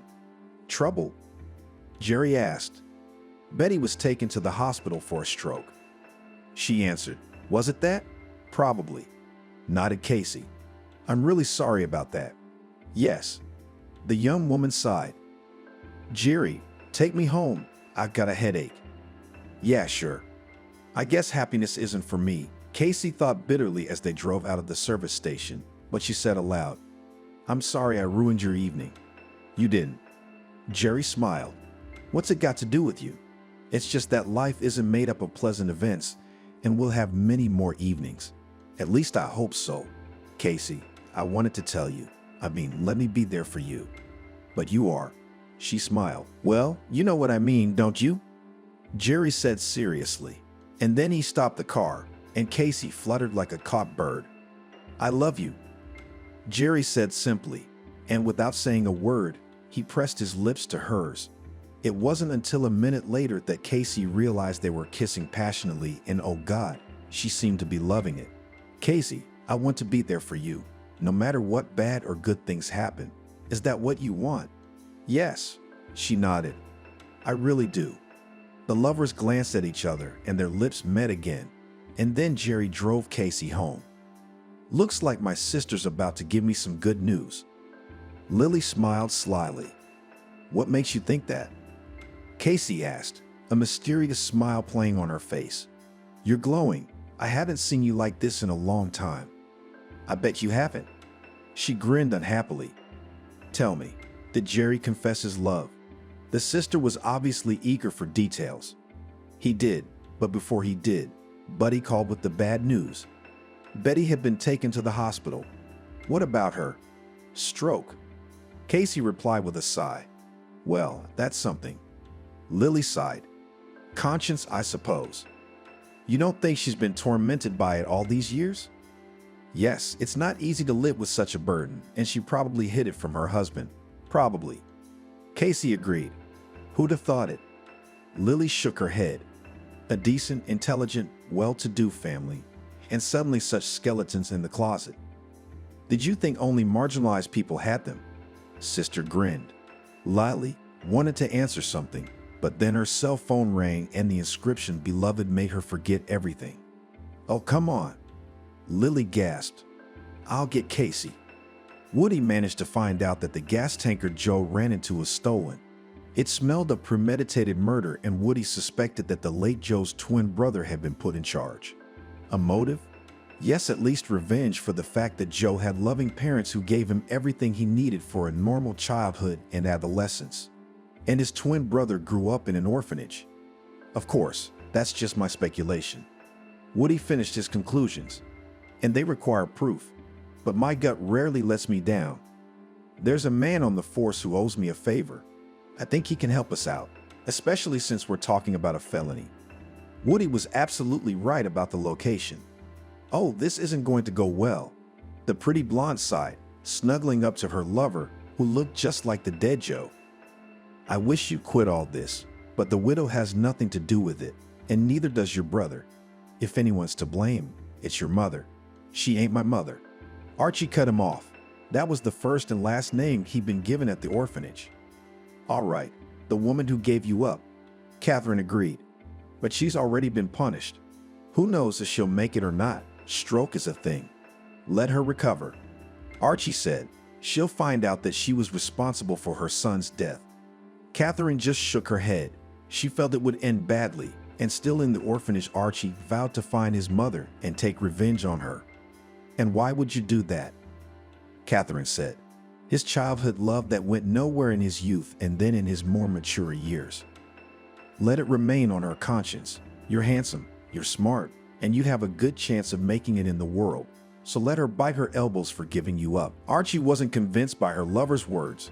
It took him years to find his, so to speak, relatives, and finally Archie found them. He entered the physics department of the local university on a quota and graduated with honors. After defending his diploma, Archie got a job in a solid firm and worked there for 6 years. After the self-liquidation of the organization with work, the man was not discouraged. Even in the orphanage, Archie was able to fix an electric kettle, a hairdryer, and eventually more serious equipment. So, left without work, he safely earned his bread and butter. And after a while, Archie learned that he had a twin brother and he lived in a neighboring town. It was a chance meeting. Then Archie was visiting a friend, and before leaving town, he bought new pants, which turned out to be long. The nearest atelier was literally a few meters away from the store, and Archie went there, not even knowing who the owner of the organization was. At first, Archie thought that he was hallucinating, because in the silver Toyota sat an exact copy of himself. Mr. Archie did not particularly believe in the existence of doppelgangers, but that this guy, his twin brother, Archie did not doubt. A man came out of the atelier, and Archie assumed it was a customer. It was quite possible that it was a regular one in a good place that likes such guys in expensive suits and foreign cars. Well, now we'll ask about him, Archie thought, rubbing his hands together. But first Archie went back to the store, bought a bandana and the darkest glasses he could find. He didn't want Archie to be mistaken for his supposed brother. He flirted discreetly with a pretty seamstress named Lucy and learned that the owner of the silver Toyota was none other than the owner of the atelier. Why are you interested in him? The girl was a little surprised, and Archie wondered if she thought he was gay. No reason. Archie answered evasively. Your boss reminded me of someone I knew, and I thought it was him. It happens. Lucy smiled. She was a talkative person. Archie found out that the studio was his twin brother's family business and that the pretty lady with the tall hair was Joe's wife. A week later, Archie managed to catch up with his brother and meet him. There was no need to explain to Joe who he was. Mom couldn't do that. The brother muttered, but there was no confidence in his voice. Yeah, well, it's understandable, and you love Mom. Archie remarked, and you don't want a scandal in the family, really? And I don't suppose your father knows anything either. I've no idea. Shrugged his shoulders at a shocked Joe. Imagine how people will react when they find out that the mother of the owner of the best atelier in town gave up her child. Anyway, what do you want money for? Well, that's business talk, Archie said approvingly. Otherwise, the townspeople will find out about your mama. The first time, Joe had no problem with it, but the second time he said he didn't have any money to spare. But what you don't do for your mama, so if your brother took out a loan. Stop it. That's what Catherine said. He's already given you enough money. I thought I loved the smart, talented guy, and I could not even think that he would become a blackmailer. And yet Catherine stayed with Archie, loving him as much as he loved her. They also had no one in this world but each other. Catherine cried, begged, persuaded to leave this terrible city. But Archie went to his brother a third time. I don't have $1 million. He cut him off. And no one else would approve a loan. Suppose so. Archie nodded. But you must have some rich friends. Try borrowing $1 million from them. Joe exclaimed, Are you all right in the head? Who's gonna lend it to me? All right, you got it, said the extortionist. Give me $800,000. Like I'm gonna get that much. Well, suit yourself. Archie shrugged his shoulders and pretended that in that case the conversation was over. Wait a minute. His brother Jiminy stopped him. $700,000 will do. Well, $700,000 is $700,000. In agreement, nodded Archie and added with reproachfulness, You're greedy. No greedier than you, and remember, there'll be no more money. With those words, Joe gave himself a death sentence. Archie, realizing that there was no more money to be had from his brother, decided to take him out. No matter how things turned out, you had to admit, the game was getting dangerous. Stealing a gasoline truck was a matter of technique, as was causing an accident. Fleeing the scene, he abandoned the tanker a couple of kilometers away. You? Asked Catherine when she saw the news on the internet about the death of a well-known businessman in the city. What are you going to do now? Answered Archie with a question for a question. Are you going to turn me in? The next day, he and Catherine left for their hometown, and a year later Archie again gathered there, where his sworn enemies lived. But why? Catherine wondered. I have an idea. Archie grinned. I want to kidnap my nephew. I've made some inquiries and found out that my twin brother's wife is well up, so it's God's will to pluck the daughter-in-law, or whatever she was while my brother was alive. Catherine didn't say anything. She would definitely go with Archie, but not to support his villainy. Catherine would try by all means to stop the man she loved, no matter what it cost her. They left and rented an apartment on the other side of town. One day, Archie and Catherine drive to the house where his twin brother's widow lived. There it was, said the lover, pointing to a handsome boy about 8 or 9 years old. Wow, how similar on Archie, thought Catherine. Although, what is surprising in it, as after all a native nephew. Ah, if only we had the same handsome boy Archie. Did not you feel sorry for him? She begged. Maybe I shouldn't. Do you realize that you are no longer just taking revenge, but... Shut up, woman. Archie said cheerfully, putting his arm around her. We'll be rich, we'll go far, far away, and then we'll have a baby boy just like you. Suddenly, the boy looked in their direction and rounded his eyes fearfully, and then he ran home. Archie. Catherine said. He recognized you. So what? Archie snorted. What would a kid think? That I'm his daddy. Yeah, and get scared and run away. She said skeptically. Let's get out of here and hurry up. Catherine, why are you so panicky? Everything is fine. But you're right. Let's get out of here. Or God forbid they will visit my mother, and she will definitely guess who I am. Catherine and Archie had been arguing for 40 minutes, but they hadn't gotten anywhere. Catherine is gonna be fine. Her roommate convinced her. And I promise this is our last case. Ours. All right, mine. And then we'll go away and get married. The doorbell rang. Who the hell is that? Catherine was surprised. Who knows? Archie shrugged his shoulders. Probably a vacuum cleaner or the neighbors. Let's not open the door. But the calls became more and more insistent, and Archie threw on his robe and went to open the door. Archie? A man in a uniform asked him. Yes, it's me, but you're suspected of premeditated murder and extortion, said the police officer. What kind of murder? What extortion? It's a mistake. I'm not from around here. My fiancée and I rent an apartment here. But you're Archie. The cop squinted. Yeah, and I want a lawyer. Great, come with us. We'll get you a lawyer and everything. A month passed, and now the two happy couples were sitting in the same cafe at the service station. They had a lot to talk about. Archie got 10 years in prison. At first, he denied his guilt, but then he confessed to everything. Mr. Archie was also ordered to pay Tony and Casey back, so it was to the young woman's great joy that she would not be the wife of her former boss. Archie had $800 million in his bank account, so the debt was safely paid off. I feel a little sorry for him, Casey admitted. If Betty hadn't given up on this area, he would have been a decent man. Well, now Betty has to answer to God, sighed Lily. Casey's former mother-in-law passed away a couple of days after she was hospitalized. Betty never found out that Joe's death was her fault. Let's not talk about the sad part, Lily said with a smile. Let's talk about the upcoming celebration. The others agreed. Woody and Jerry had proposed to their sweethearts on the same day. When Lily heard that her younger sister was also getting married, she said firmly, "You can think of me as a sentimental idiot who's seen too many comedies, but I want to get married on the same day. What makes you think I'm going to think you're a fool?" Casey smiled. "I've been thinking about it myself. The parents were excited about their daughter's fiancés, and the daughters looked like schoolgirls in love.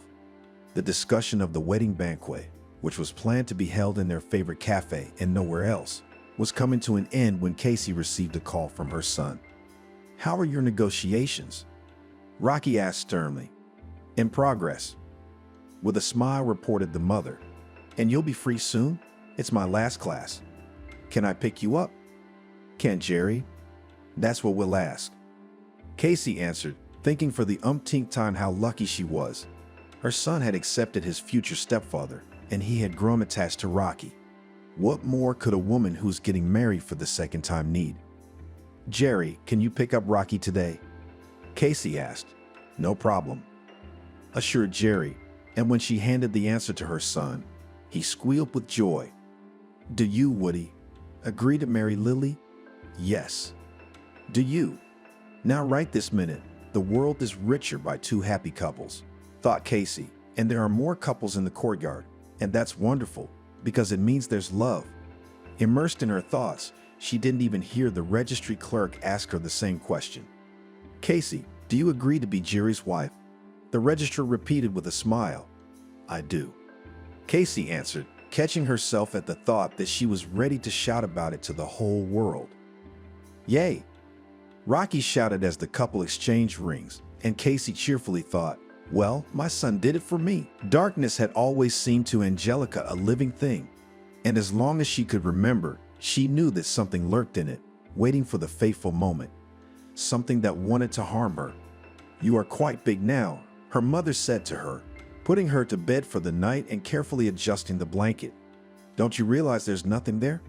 "It's all right here, silly," her mother said, tapping Angelica's forehead affectionately with her finger.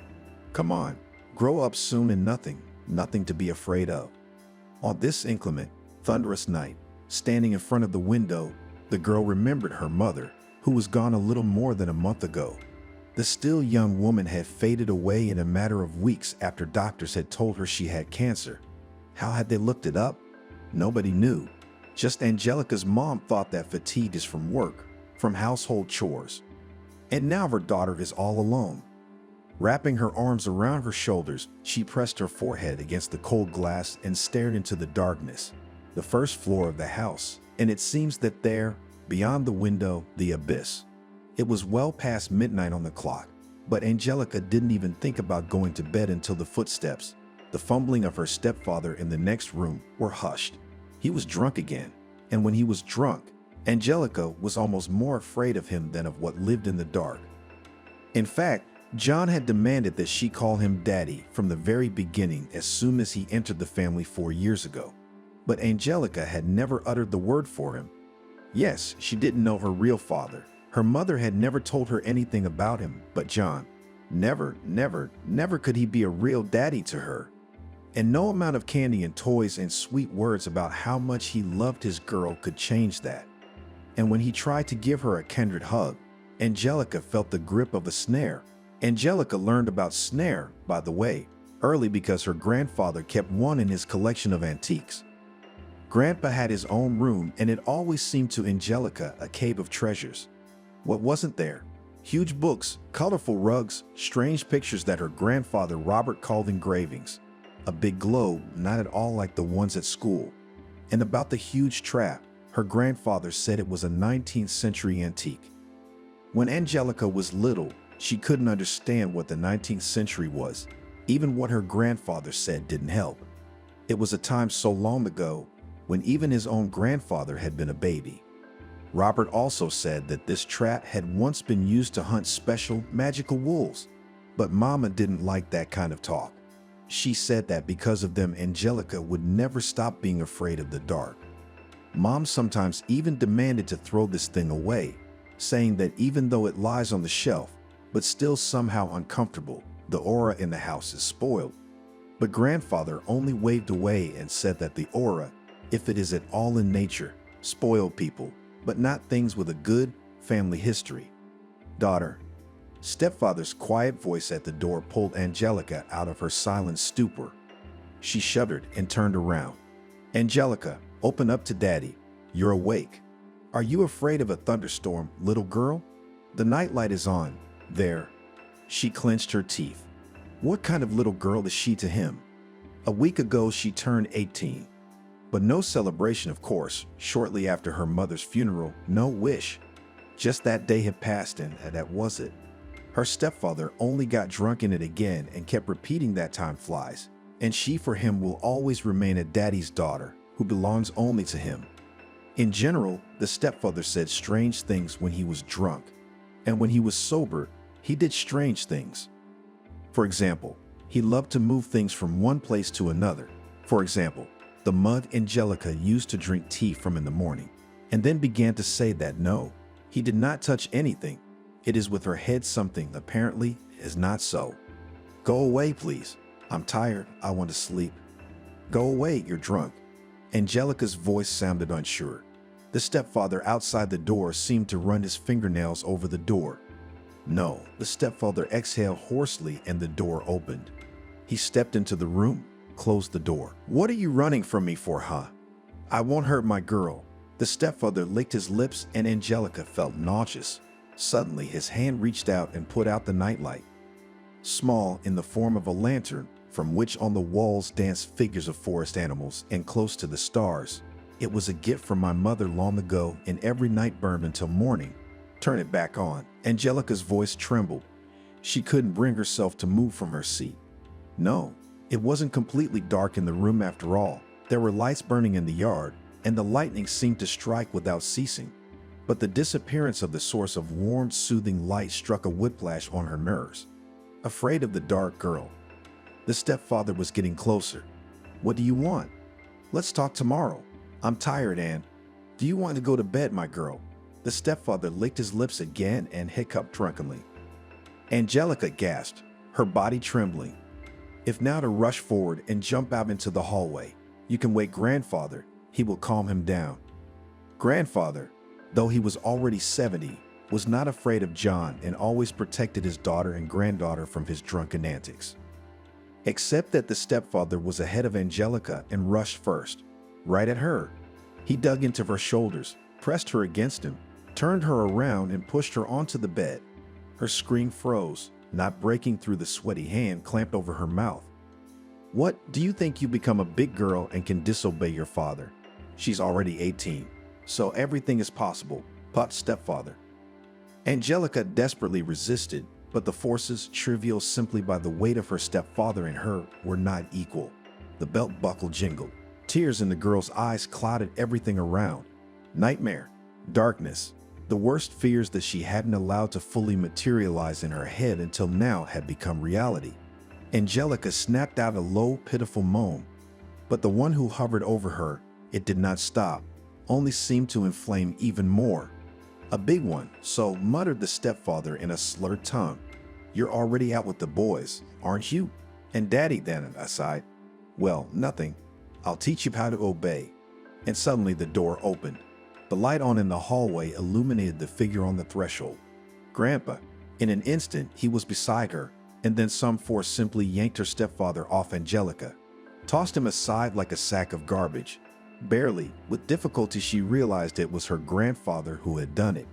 But he always seemed so weak, and here, sitting up on the bed and correcting, returning the pajama shirt torn by a ruthless hand to her bare shoulders, Angelica opened her eyes and watched as her stepfather, who had barely begun to rise, took flight again, now against the wall. Grandfather just stamped him, and then hit him in the face with a full swing.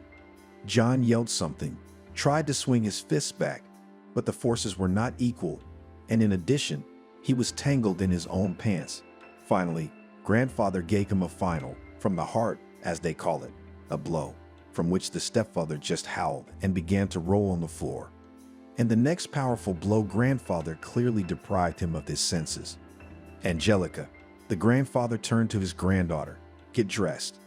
"Grandpa," she started, but the stern look immediately canceled any talk and slowness. The girl grabbed a sweater, jeans.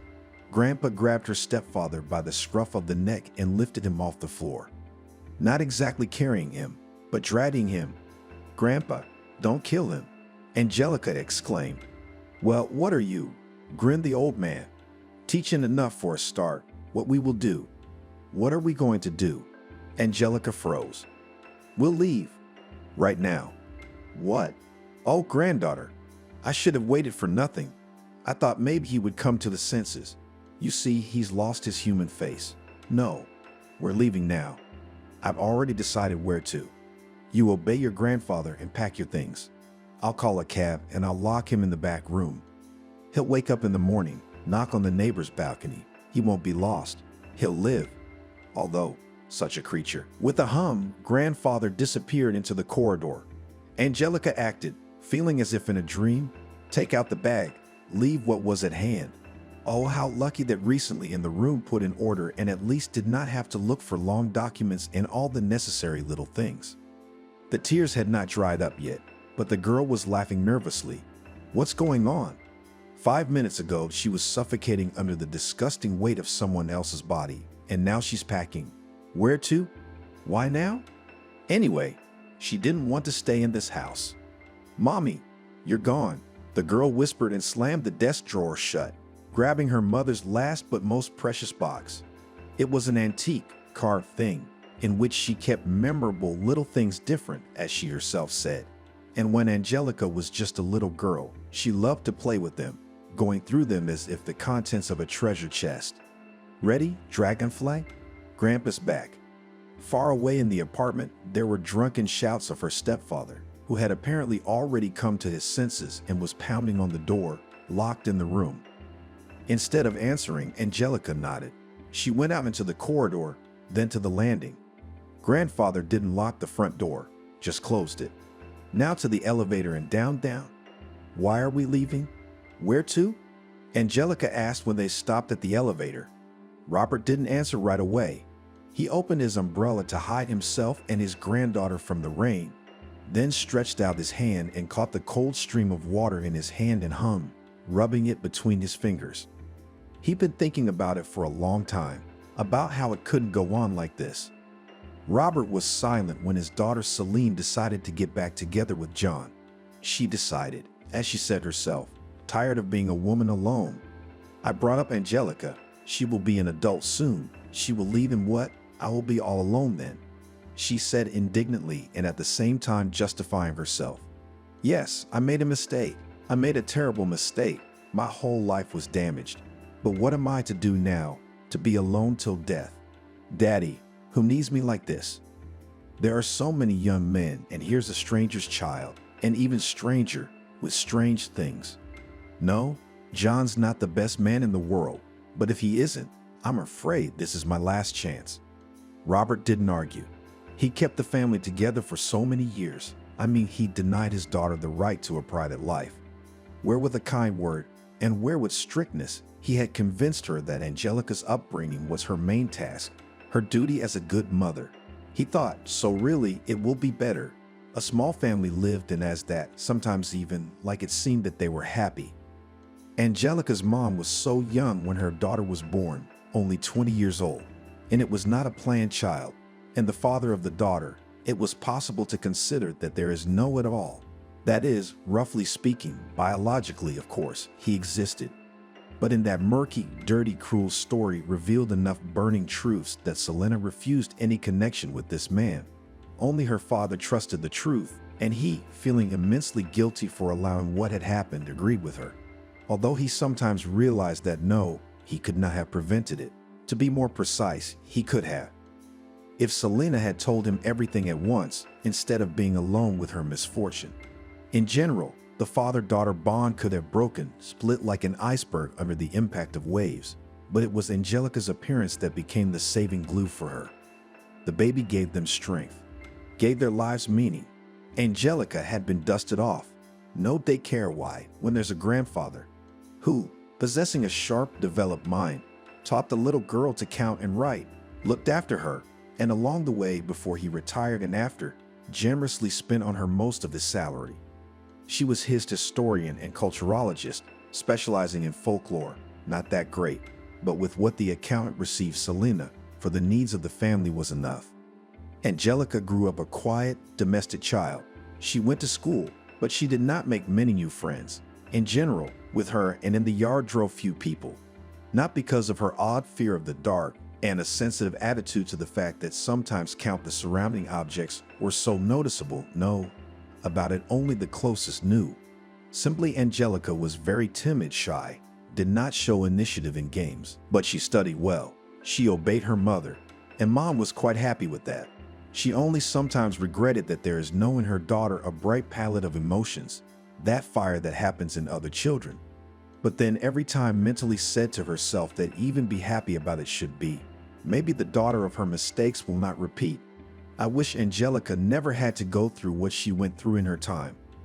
Grandfather Robert also saw how his granddaughter was growing up, but it did not bother him in the least, because he noticed something else. Angelica was so sensible and intelligent beyond her years.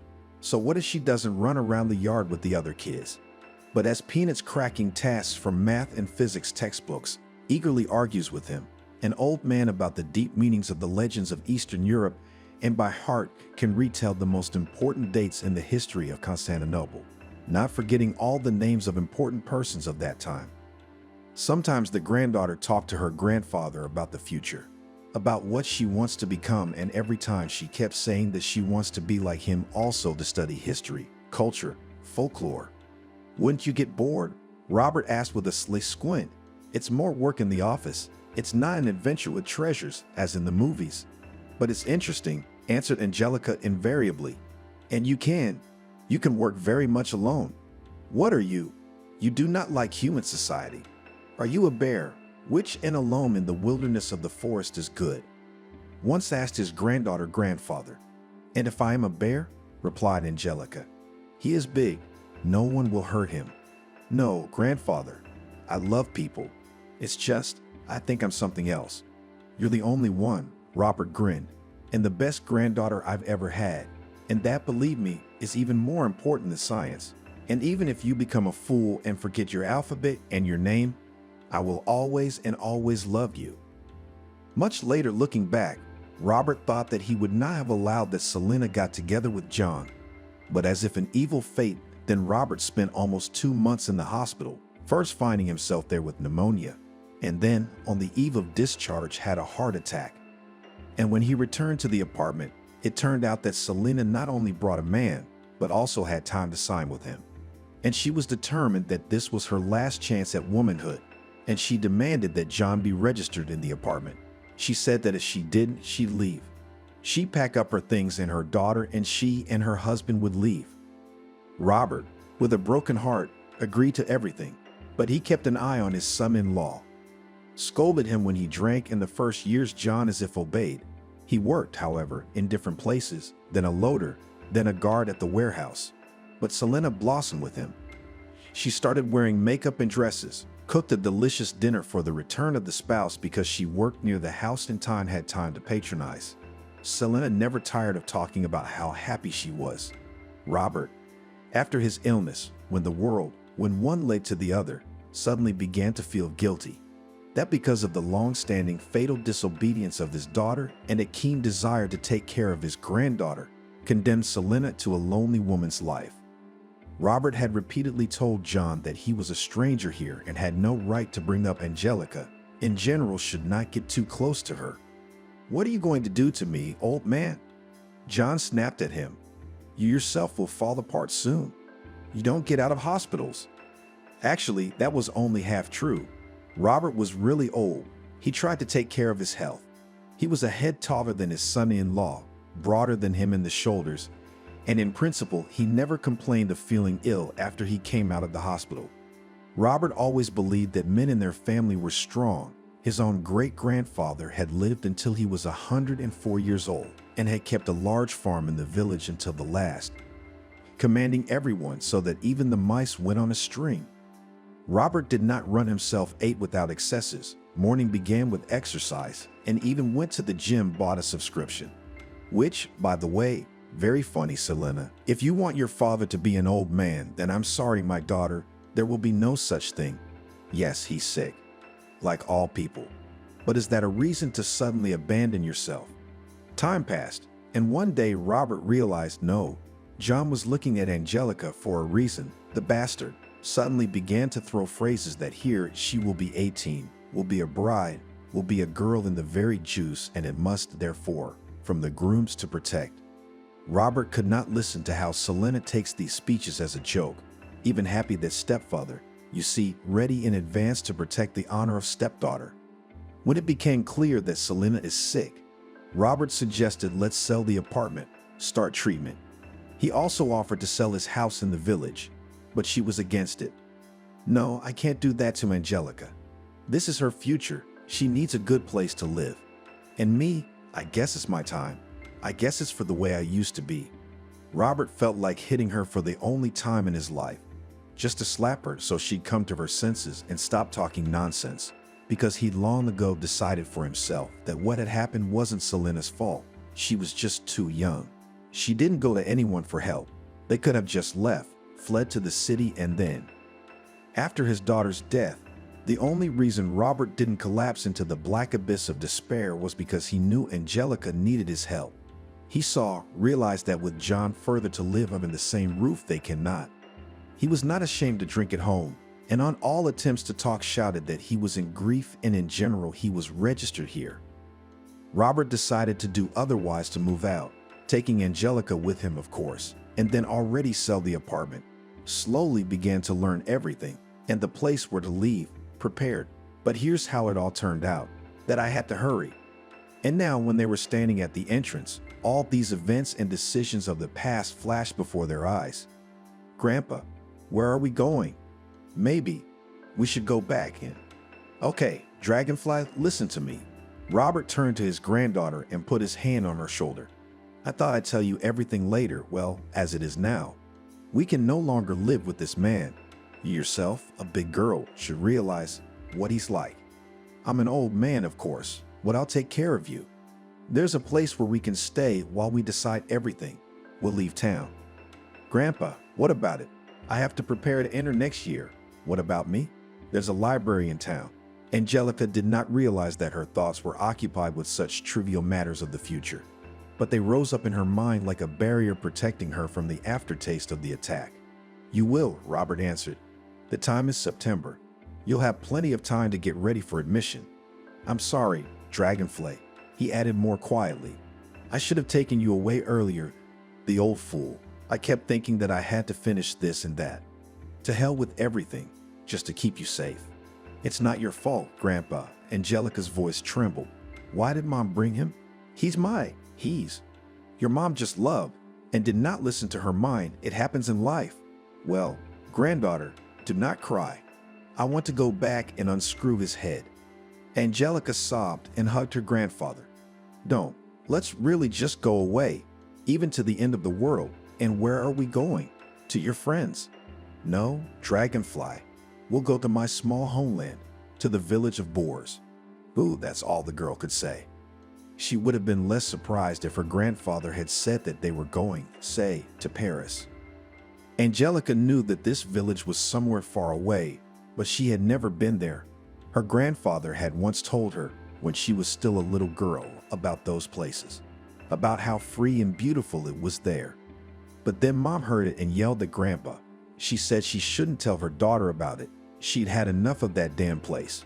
But it was such vague, ancient memories, and Angelica did not ask anything about it now. The abominable attack of her stepfather had put the girl into some sort of trance. She was now ready for anything, just to be away from here. Finally, a cab pulled up. The driver, a chatty and smiling guy who introduced himself as Vasily, loaded the passengers' things and under the story about what an unusual shift he had today, took them to the station. And the owner of the pug said to me, "Don't worry, we are calm today." What does he do when he's not calm? I do not envy her husband. Gilbert the guy, carefully taking a place in the parking lot. That's it, here we are. What time is the train there? We'll make it, answered Robert, counting out the bills with a bounty for the trip and for tea. Grandpa, have you bought tickets already? Angelica was surprised. No, but the nearest one is leaving. Robert glanced at his wristwatch. In 3 hours, if there are no tickets for it, then we'll go next. Grandpa, will he be looking for us?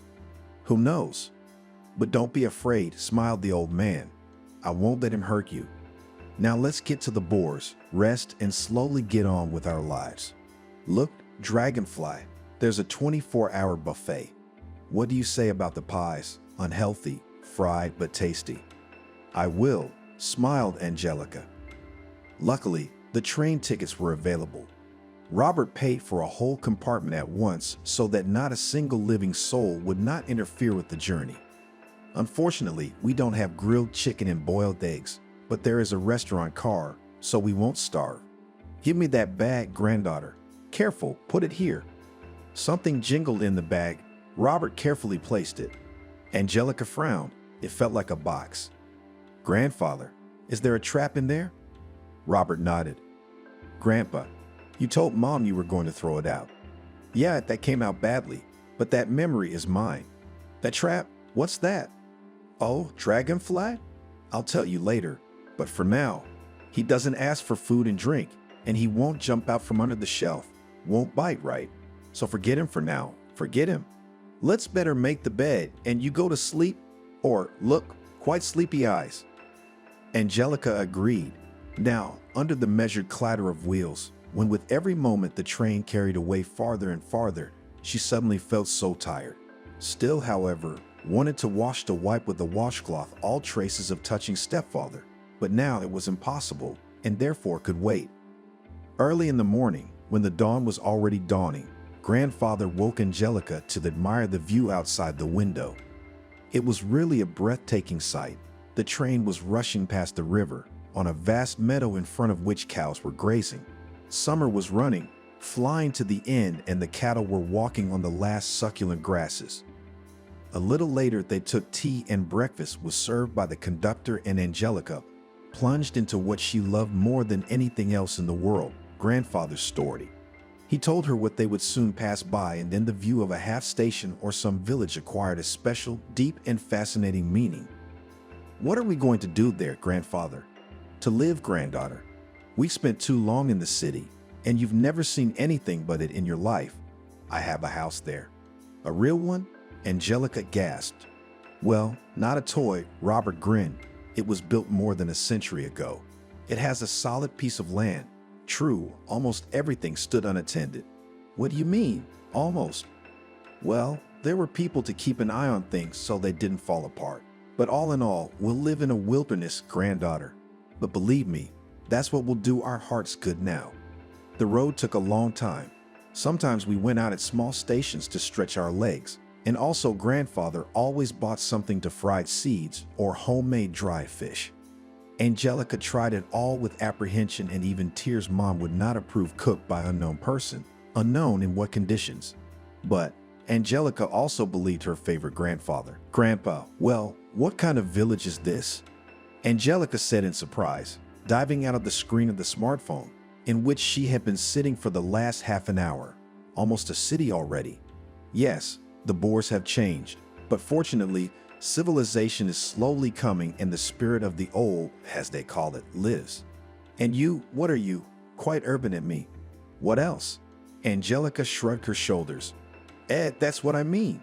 Consider, the real life has not seen. No, I should have been more determined, and at least sometimes to bring you. Look, and would not have grown up such a boo. Sending her grandfather a smile that understood his joke, Angelica returned to the information she was studying. In general, it was very interesting. The first settlements on the place of Cabin Kiki appeared at least 400 years ago, and still in these parts remained a lot of architectural monuments of the 19th and even 18th centuries. The house of the merchant Volkov, now turned into a museum, where the objects of old times and some archaeological finds were demonstrated. Not far from the village, the reserved territories began, and probably, as it was said in one of the articles, it was the proximity of truly untouched nature that explained the fact that the forests were not reserved, but the most ordinary, almost adjacent to the Cabanchiqui, were so unmodern. In other words, they were happy in the proper seasons with an abundance of berries and mushrooms, and there were also all sorts of animals: hares, martens, and even moose, and someone said wolves. In the latter, however, the journalist who wrote the article doubted very much and specified that wolves had not been officially seen in these parts for 100 years, so that all these stories were no more true than the rumors about werewolves that had been going around in Cabanchiqui for ages. "Grandpa, is there a fence at our house?" Angelica suddenly asked. "There is a good fence. It's good enough to keep out strange cattle. Are the doors and windows locked?" "Why do you ask, granddaughter? Are you afraid of robbers?"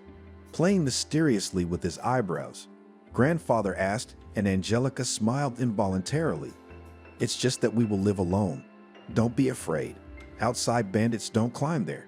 Thieves too in Cabanchiqui. There are no for about 30 years. Why? If you know too much, the martens will take you to the forest." Grandfather said something incomprehensible and wagged his finger at his granddaughter. Angelica shrugged her shoulders and changed her occupation, though she had few people who could be called friends in the city, and it was necessary, of course, to inform them that she had left. At last the train stopped. The usual fuss began to take things, check that nothing had been forgotten, and come back for what had been forgotten. Then we waited for the bus, and having mixed up a little, almost went in the opposite direction. In short, by the time we finally reached Cabanchiqui, Angelica felt tired. But of course she looked at the sides, at what opened her eyes. It was hard to say that it was a village, if we were to be guided by a classical idea of it. Asphalted road, modern buildings, post office, stores. In the distance could be seen the roofs of solid such houses. Robert explained that it was squeezed into the territory of Cabanchiqui Cottage Village, like a cottage, but with a considerable number of such properties, in which they live all year round. But soon all this was left aside. The air was fresh and possibly fragrant, filled with the aroma of meadow grasses. The wind carried the freshness of the river and the distant mooing of cows. Angelica suggested taking the cab when they first got off the bus, but Robert said it was ridiculous to walk 5 minutes. But it must have been half an hour, and with the way the luggage was dragging their hands, it seemed like an eternity. They passed all the houses in the village. Angelica felt strange, because they did not stare at them, but some of the old men suddenly began to say something to others at their appearance. Angelica suddenly thought about the fact that her grandfather never really told about his past life. That is, about the time before he moved to the city. And it now seemed strange. After all, with Robert, it seems, granddaughter about everything in the world could communicate. So why wasn't this period of his life covered? I could not believe that his grandfather had nothing to tell about his youth. But what he told was scraps, as if from the ancient story torn out pieces, erased some of the words and so presented, and unclear to you and curious to the horror of what is there, in fact, what is there. "Wow, Grandpa, is that your house?" marveled Angelica, when finally they got out of the village, or rather left the last of its houses a few hundred meters behind them. Grandfather and granddaughter stopped in front of a 2-story brick house with a tile, once must have been red, but now lost the richness of color roof. The windows were boarded up. The paint had peeled off on the walls, revealing the brickwork. The girl thought suddenly that the house looked like a huge, lying in hibernation beast. A long period of idleness had made it quite heavy, clumsy, and the fur on its sides had piled up, in some places falling out, exposing the base of the hide. What nonsense comes to mind sometimes. Shaking her head and shrugging her shoulders, Angelica approached the wrought iron fence, covered with some greenery, touched the black bars with her fingers. It seemed that it had been painted at least last year. Otherwise, it would have rusted for so many years. There was a shrill, howling squeak. Grandfather opened the lock on the gate, and now with effort pushed it forward, opening it. "Welcome to our domain," he said importantly to his granddaughter, lifting his hat above his head. Grandfather had always, for as long as Angelica could remember, loved hats, and in summer he always wore light-colored sailcloth hats, which made him, together with his neat beard and mustache, look like an ancient professor. This resemblance, by the way, even did not spoil the habit of grandfather to wear undersuits, not shirts with ties, and t-shirts from youth stores bright, with bold prints and bold inscriptions. The porch of the house inspired apprehension, but it didn't fail when Angelica climbed it. It was her turn to unlock the doors, and they creaked open with an equally shrill creak. "Oh, what a mess." Robert shook his head. "I'm going to have to work here." "Is there heating?" Angelica asked, suddenly worried about the comfort of her new home. "From the boiler in the basement. I bought a new boiler 3 years ago, but it was idle."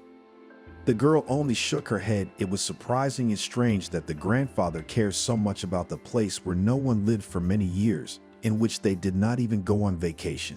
True, now it became clear that when grandfather left, as he said, on business, he probably came here to see how the house was.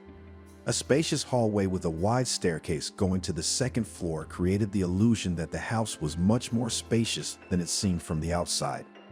Watching her grandfather, Angelica thought that he took such an abrupt departure much more calmly than she did. With a most nonchalant look, armed with the appropriate tools, Robert proceeded to open the windows. Not all of them, of course, he said, but he would first make the rooms they needed habitable, and then do the rest. "Here's the kitchen." Grandpa walked his granddaughter through the house like a master tour guide. "We cook with gas, so tomorrow I'll go to the village shop for a cylinder." "Grandpa, the village shops are over. That's the old name," shyly corrected him Angelica. "Well, to the store. The essence is the same. Everything can be bought." The kitchen slightly frightened Angelica. Gas stoves seemed to her in principle beasts, incomprehensible in handling. And the place was so dirty. "Yes, we need to clean well," as if her grandfather read her thoughts. "So that we do not suffer. I'll bring tomorrow a worker from the village will help us. Come on, I'll show you the living room." "Grandpa, it's just like in a museum." Aghast, the girl, when from the furniture were pulled down accompanied by rising clouds of dust, which had become white and beige from time, cloth covers. Angelica had noticed even earlier that inside the house looked very old-fashioned. Under the ceilings there was fanciful molding with bunches of grapes and some figures of either people or animals, and now the furniture was found, natural wood it seems.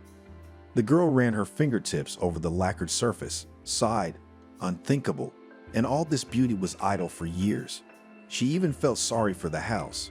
It was a strange thought, but Angelica thought that if it was not just a building, but a living being, it would probably be a shame for it to exist alone like this without owners. "Is the fireplace real?" I asked my grandfather, and he answered with a nod. Then we went to the second floor, where according to Robert there were living rooms, and a couple of guest rooms, and also a study. "Well, let's take these," the old man decided, showing his granddaughter the 2 rooms next to each other. And although he said nothing, it seemed to her that her room had once belonged to a woman. It was indicated by the look of the bed. Its 4 posts were covered with carvings with floral ornaments, and there was a table with a triple mirror against the wall. The girl wrinkled her nose at the wallpaper, which must have come from the 50s, but in this room on the wall by the bed, it was literally falling off, and it was clumping up alarmingly. But since she was going to live here now, or rather live here for a while, she had to put up with everything. And to get used to it, Angelica decided to put some of her things in the room as soon as possible. Her mother's jewelry box on the table with mirrors, her favorite nightlight on the bedside table. The girl froze. Then she rummaged through her bag once more. The nightlight was gone. No, it was not lost. She left it in the room of the city apartment. Forgot. "Oh, dragonfly." Like a little girl, honestly, sighed grandfather when Angelica shared her sadness with him. "But it's not good to sleep with the light." "Grandfather, please don't start," Angelica said, almost crying. She herself realized how stupid it is, 18 years old already and afraid of the dark, but she couldn't help herself. "I'm not swearing." Robert waved his hands. "It's nothing like that. Before, in the old days, even adults were afraid of the dark. It was normal, especially in villages like this one." He added more quietly, and then hugged his granddaughter. "Well, keep the phone on at night. Put it on the nightstand. I'll look in the village shop tomorrow. Maybe they have lamps, or you could light a candle." "No." Angelica calmed down and even smiled. "I don't want a candle. What if there's a fire? And in the old days, how did they live with them, eh? And nothing. did not burn everything and everywhere. So then, probably skillfully. That's right, Robert nodded. In the old days, we lived without the internet, but in many ways we were smart, and in some ways we understood more than we do today. Well, now that we've looked around, granddaughter, let's walk back to the village and get something for dinner. I'd order sushi too, Grandpa added in a hooligan tone. But I'm afraid the delivery zone doesn't extend to the Boers. You should get some rest, Grandpa. Angelica hated to be weak. After all, she's so young and Grandpa's old. Why don't I go? You just write down what to buy. Okay, you agree? Before going to the store, still found out that the water supply in the house again has heating from the boiler, and in principle the quality of water is not frightening. So Angelica went shopping almost in a good mood. It was nice and strange at the same time to walk along the empty road, listening to the silence. No, of course, the silence was not absolute, but against the background of the city noise seemed just fantastic. As it turned out, there were several stores in Kapanchiki, but Angelica was lucky to go straight to the largest one, where everything on the list was available, and also, to her delight, nightlights were available. Angelica chose the one in the shape of a bear in linden pink color. The saleswoman behind the counter did not interfere with questions, but still asked if it was true that Robert had returned. They said they saw him, walking towards the manor. Well, Angelica stretched out, not really knowing what to say. We won't be long. To rest. Fine, said the saleswoman and looked at her strangely. Give him a bow from us Sidorops, and tell him the walkers still live here too. And the stones remember. I will, Angelica rounded her eyes. She hadn't expected her grandfather to be such a famous person, but apparently just lived here his peers, and maybe he wrote them letters. Finally, loaded with bags, Angelica went outside. The sun was slipping towards sunset, having changed the gold of light to a soft crimson tone. The girl was suddenly touched by the thought that dusk would soon come. Surely she would make it back before they did. How annoyed she was with her own silly, groundless fears. The road home was winding ahead in a ribbon. Angelica passed a woman with a full basket, by the look of it, of the early mushroom harvest, and the girl made a note in her mind to offer her grandfather to go mushrooming. 4 goats also passed by. The animals kept in a flock, and drove them barefooted boy, who paid no attention to the new resident of Kabanchiki, too absorbed in the fact that not to let run away his small herd, and in addition still hummed under his nose some song. Girl, do you need a ride? The rustle of tires of the car approaching from the back and the voice of the guy who stuck out from the driver's seat took Angelica out of the state of pleasant, almost meditative thoughtfulness. No, thank you, she replied politely and even smiled, and quickened her step a little. Not that Angelica was afraid, but it was somehow unpleasant when you are alone on the road, the darkness is getting closer, and behind you a car with 4 strange men crawls. What are you doing? One of the guys in the back nodded. Hop in, we'll give you a ride.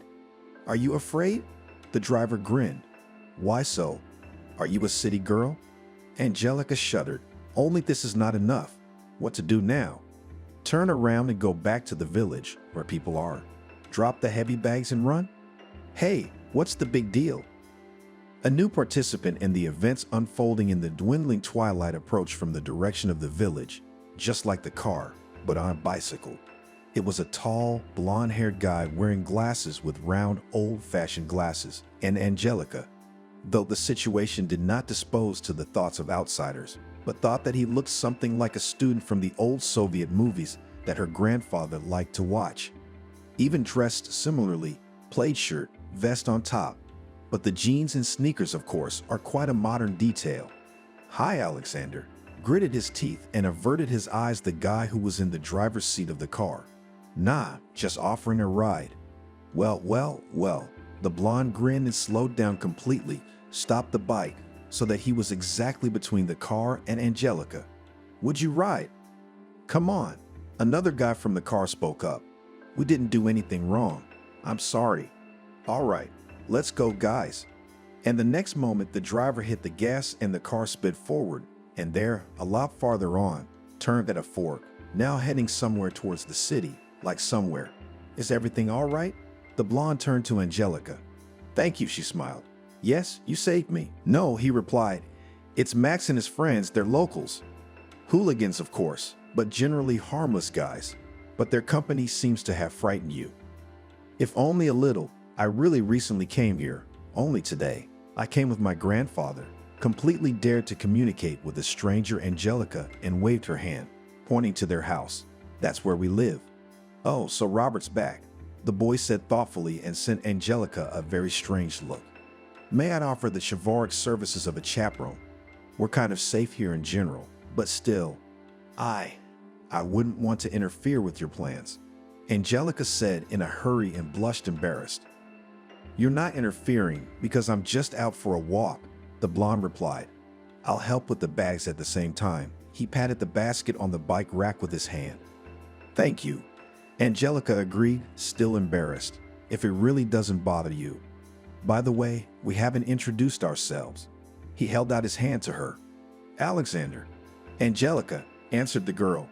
The handshake was firm, and so they moved forward. They started talking. So about insignificant trifles, but by the time they reached the gate of the house, Angelica for some reason began to feel that she knew Alexander a long time ago. She opened the gate, expecting him to drive forward, but the guy stopped in front of them, unloaded the bags, returning them to the owner. Maybe, Angelica swallowed nervously. Would you come in to see us? You know, to say hello to Grandpa and have a cup of tea. Thanks, but no, I have to go, answered the guy and looked very strange again. Well, okay, shrugged Angelica. Bye then. See you later. The guy replied and turned his bike around and rode back. Angelica decided not to tell her grandfather anything, because in fact, nothing particularly important or interesting had happened. They hastily prepared dinner sandwiches, drank tea with cookies, and went to bed. Angelica slept unexpectedly well at the new place. She had a wonderful dream, which was equally frightening and exciting because usually the girl saw something ordinary, a repetition of her everyday life, their routine. But here she was in the village, or rather in the yard of their house. Late autumn was raining on the trees left rare, brown and dried, disturbing rustling leaves. Angelica stood in the yard, dressed only in a light dress, more suitable for the warm days of the passing summer. She stood and was afraid to turn to the house, because she knew inside none of the rooms no lights were on and something was watching her from the windows. Something big and evil. And then behind the gate, which opened by itself, as if under the hand of a ghost, there was a big dog. Black with silver fur, it grinned suddenly and Angelica realized it was not just a dog. There was something of a wolf in it. The beast was formidable, but the girl knew for sure he would not offend. And then what was in the house? A dirty fog crept onto the porch, and the sky darkened sharply, twitched with storm clouds, and the air smelled her proximity. But the wind also dryly drove the leaves, did not spill a drop. Angelica took a step forward, another, snapped at a run in terror, realizing that what is in the house is already reaching for her, is about to grab. She fell, pain hit her knees. She stretched her hands forward in despair and her fingers sank into the thick, warm fur, and her gaze met the yellow eyes of the dog, in the depths of which smoldered red coals. The beast radiated strength, aggression, and hunger, but it did not want to hurt her. Angelica somehow knew that he wanted to save her, except he couldn't. Please, it was the kind of dream where you scream, tearing your voice, but barely a whisper comes out. Let me in, the wolf answered, his voice somehow sounding like the roar of a beast, and a young man on a bicycle at the same time rang out right at the girl's head. I can't, said the wolf. First you have to invite me in. Angelica had already opened her mouth to say the cherished words, but then the fog caught up with her. It touched her ankles and yanked her back, and her stepfather's nasty voice sounded behind her. There you are, my girl. Angelica woke up, jumping up in bed and gasping for breath. Outside the window was a clear, golden dawn. The house became noticeably cooler. Probably it was worth adding heating. Pulling her knees to herself and wrapping her arms around them, the girl squeezed her eyes shut and shook her head, as if finally shaking off the dream. What a dream! In the morning, grandfather announced that he was going shopping, and also for an assistant. No need, Angelica said. I can do it myself. You think, Dragonfly? You're a hard-working bee and you know how to do everything. but there are a lot of worries here. Nothing, the girl answered cheerfully. There will be something to do. Will you be back quickly? Maybe we can go to the woods later for mushrooms. That's a good idea, smiled the grandfather. We'll do that. By the time he returned, Angelica, of course, had not managed to do everything, but still the most necessary rooms were cleaner. We went to the forest. It was fun, especially when the grandfather began to strictly correct his granddaughter's clothes, as it should be to ensure that no gnats or ticks did not bite. Angelica had a very vague idea of the mushroom variety in the wilderness, and so grandfather's detailed story about what you can eat here and what not, accompanied by all sorts of simply curious facts, came just right. Grandpa also told a little about the locals, and Angelica decided to open up about what happened yesterday. I don't know Alexander at all. Robert shook his head. But I think we should invite him to tea. If only as a courtesy. Tell him if you see me insisting. We walked in the forest until late afternoon, and there we had another snack of sandwiches and coffee from a thermos. They unanimously decided to have dinner with mushrooms and fried them with potatoes. Angelica's grandfather didn't let her do it. He said that there are dishes that he, doesn't trust anyone. At dinner, we did not utter a word too tasty. Everything was too delicious, impossible to distract. But then, when grandfather, again without any help, brewed a fragrant tea, it was time to talk. Robert told his granddaughter that they had come, of course, to rest. But it was also time to seriously deal with his life. I think it's time for you to learn something about our family and why your mother has been alone for so long. Perhaps I should have told you about it sooner, but I once made a vow to Celine not to tell you anything. But I think that was a mistake. I'll be honest, granddaughter, I feel like I'm betraying my daughter's memory, but I can't keep quiet. There are things you can let go of, but you must know. And we'll start from afar. It turned out that the ancestors of Angelica's family on her mother's side were scientists, at least in 4 generations, and all of them attracted not exact sciences, but history, literature, folklore. Therefore, in many ways they were happy to take in the family of Angelica's grandfather, because he did the same thing. Angelica's great-grandmother on her mother's side was, as it became fashionable to say in the modern world, psychic, and it brought her fame, but not particularly good. But personal happiness was not. In the end, this intelligent and talented woman, as Robert said, went crazy. Your mother was under the impression that this was not the first woman in your family named Gu, shall we say, had peculiarities of consciousness. Your aunt. Well, what's an aunt? My grandmother's next of kin, let's call her that, was sleepwalking. My wife, that is, your grandmother, she was afraid of water since childhood, and you know what fortune tellers told her? That she had drowned in a previous life, and she so believed that. So sorry for the details, but even the bath refused to take, and our vacation, if we went to the sea, turned into an unbelievable thing. She wouldn't even wet her feet. Grandfather, cautiously, fearfully even asked Angelica, "Do you think I'm afraid of the dark because I'm going crazy?" "No, well, what do you mean?" The old man was indignant. "It's just that you're an impressionable person, but I'm afraid some inclinations in women of our kind still have, only. Angelica, here, I beg you, do not think that you go crazy. Rather, I repeat, you are extremely impressionable nature, and you in life contraindicated strong emotional shocks. And also, by the way, if you believe what went among the women of our family, you may have the gift of a psychic, a seer. I wouldn't want that." Angelica shrugged shakily, though the room was very warm. "What happened to Mom?" "And with her, dear, what happened is this, and again I'm sorry that you have to learn all this. Your mom fell in love with a man when she graduated. It was clearly a hopeless case, but she decided that he was a man destined by fate. I was ill with something like asthma at that time, and since I had the opportunity, I decided to move to the countryside to improve my health. At the same time, I began to teach the locals here. That is, there was a school here, everything. But I gave lessons, was, let's say, a tutor in history. I like to collect local folklore. I'd even thought at one time to find treasure, according to legends, buried here somewhere. And you can imagine, we found it, a pot with ancient coins. As I remember now, the reward was divided among everyone honestly. Oh, we had a week's walk then. Anyway, we came here. Selena was very sad that she left her beloved. But here's how it turned out. He was married and his wife was pregnant. So Selena decided to do the old-fashioned love spell, and she chose Alevtina as her assistant. We had such an old woman here, a mean one. She persuaded Selena to go to the forest at night, to the swamp, and there to do something dark.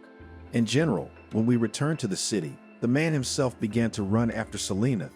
I was worried about my daughter. Why did he change his mind about his love? And it turned out that he had a misfortune in the family. Wife lost a baby and doctors said that they will not have any more children. So he was probably looking for her replacement. Only the temper they had with Selena were not alike at all, and he began to swear at her often, offended. And then it turned out that he has another friend and here she is pregnant. Apparently, he was still when with his wife everything was fine, had an affair on the side. In general, he left my Selena. Oh, how many tears she shed for him. I thought that here, the next summer when we came here, then rest, fresh air will heal her. But I was wrong. Selena got it into her head that it was because of her sorcery that her wife lost her beloved child. I told her that this nonsense is rare, but she did not listen and kept saying that she would be punished for this. Karma would catch up with her. The time was not easy then, granddaughter. Not the heart of the 90s, of course, but in some places they were still on their feet. Bandits. Anyway, cottages were already being built in Kabankiki. Those who were richer were vacationing. And it so happened that my Selena started to go to the forest.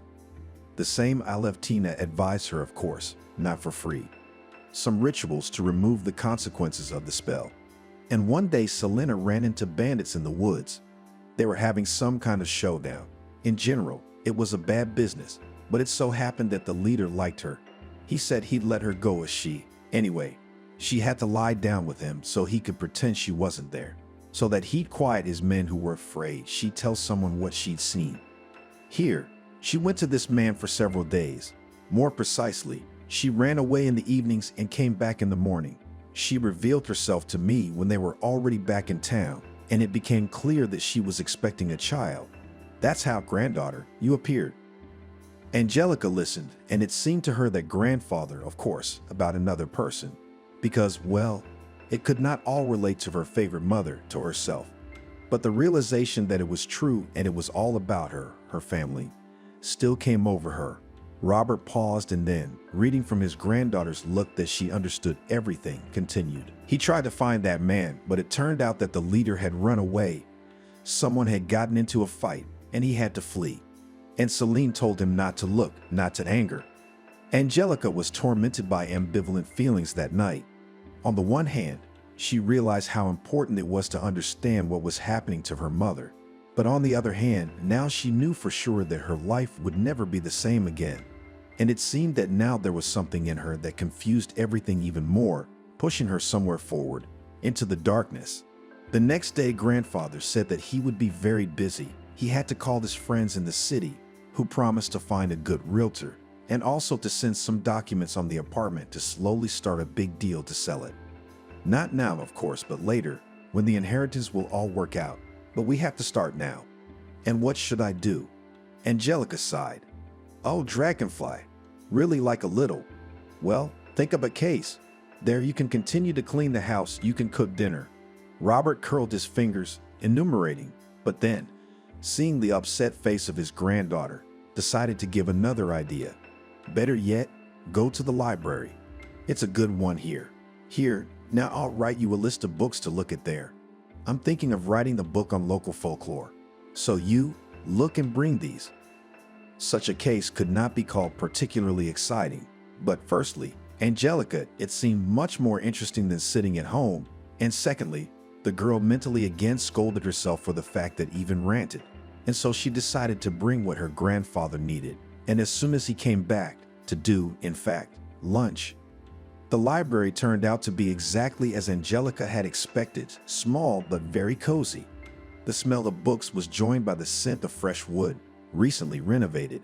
When she had finished with the formalities of signing in as a new reader, Angelica wandered among the shelves, stopping occasionally to take down a book, open it, and then put it back.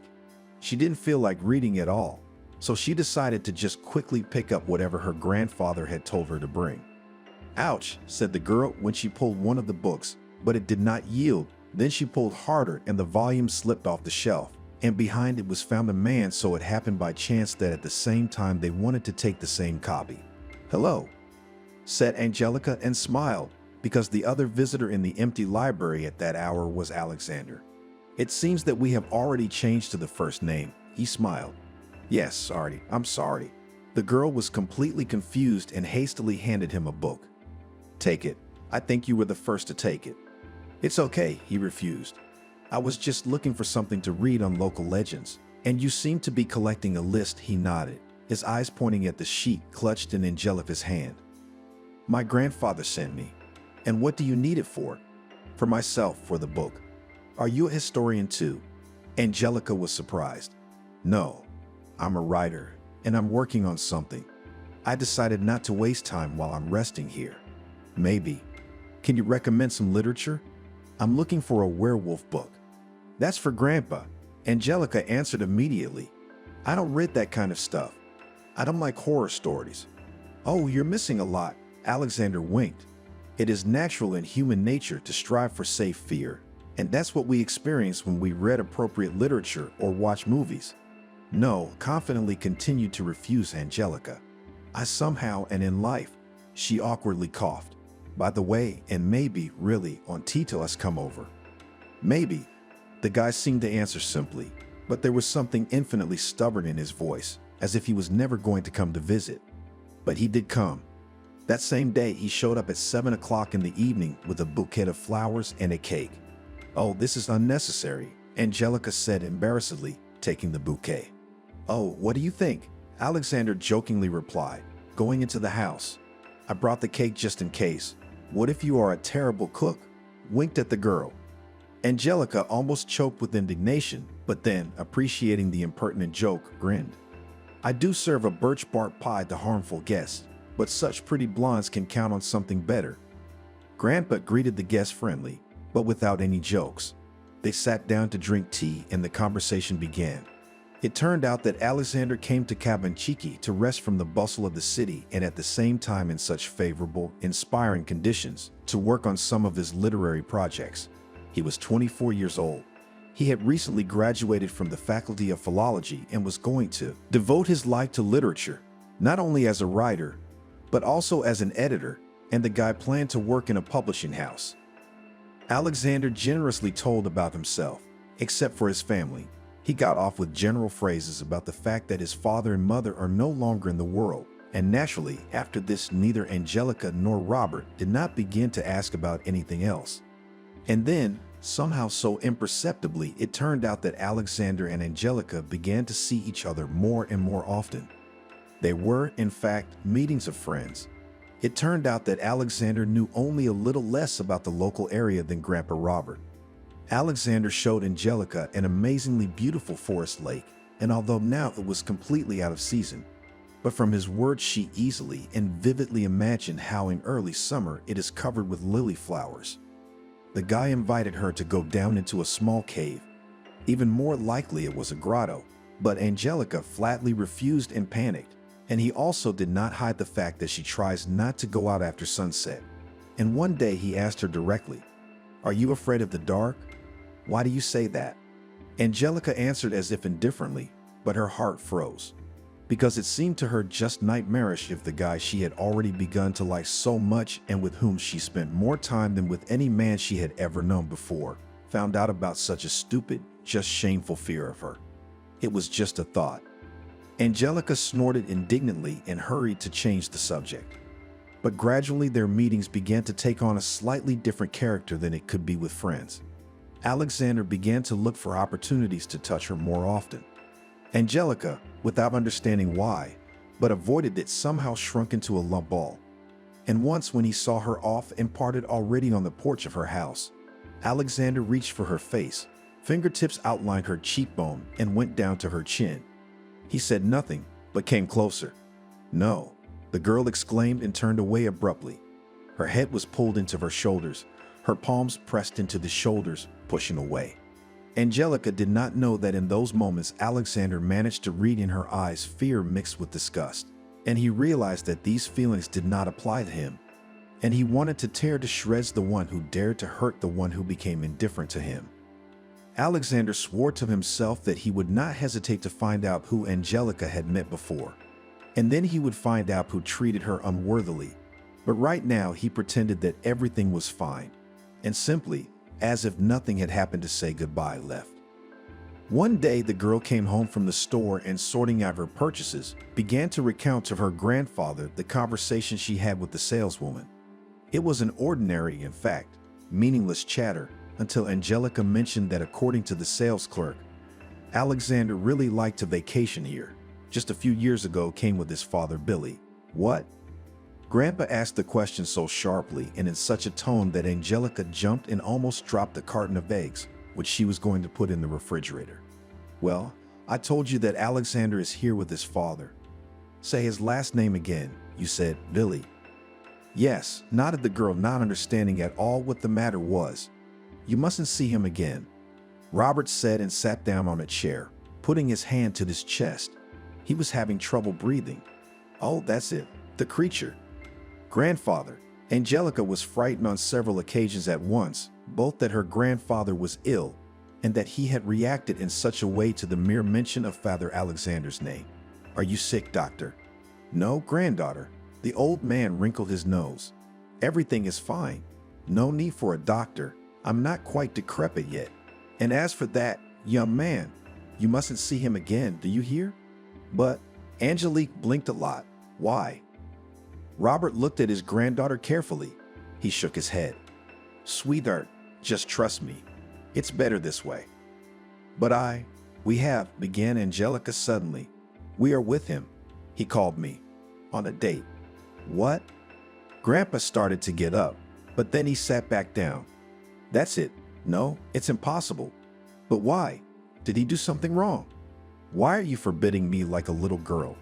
I'm an adult and I can do what I want.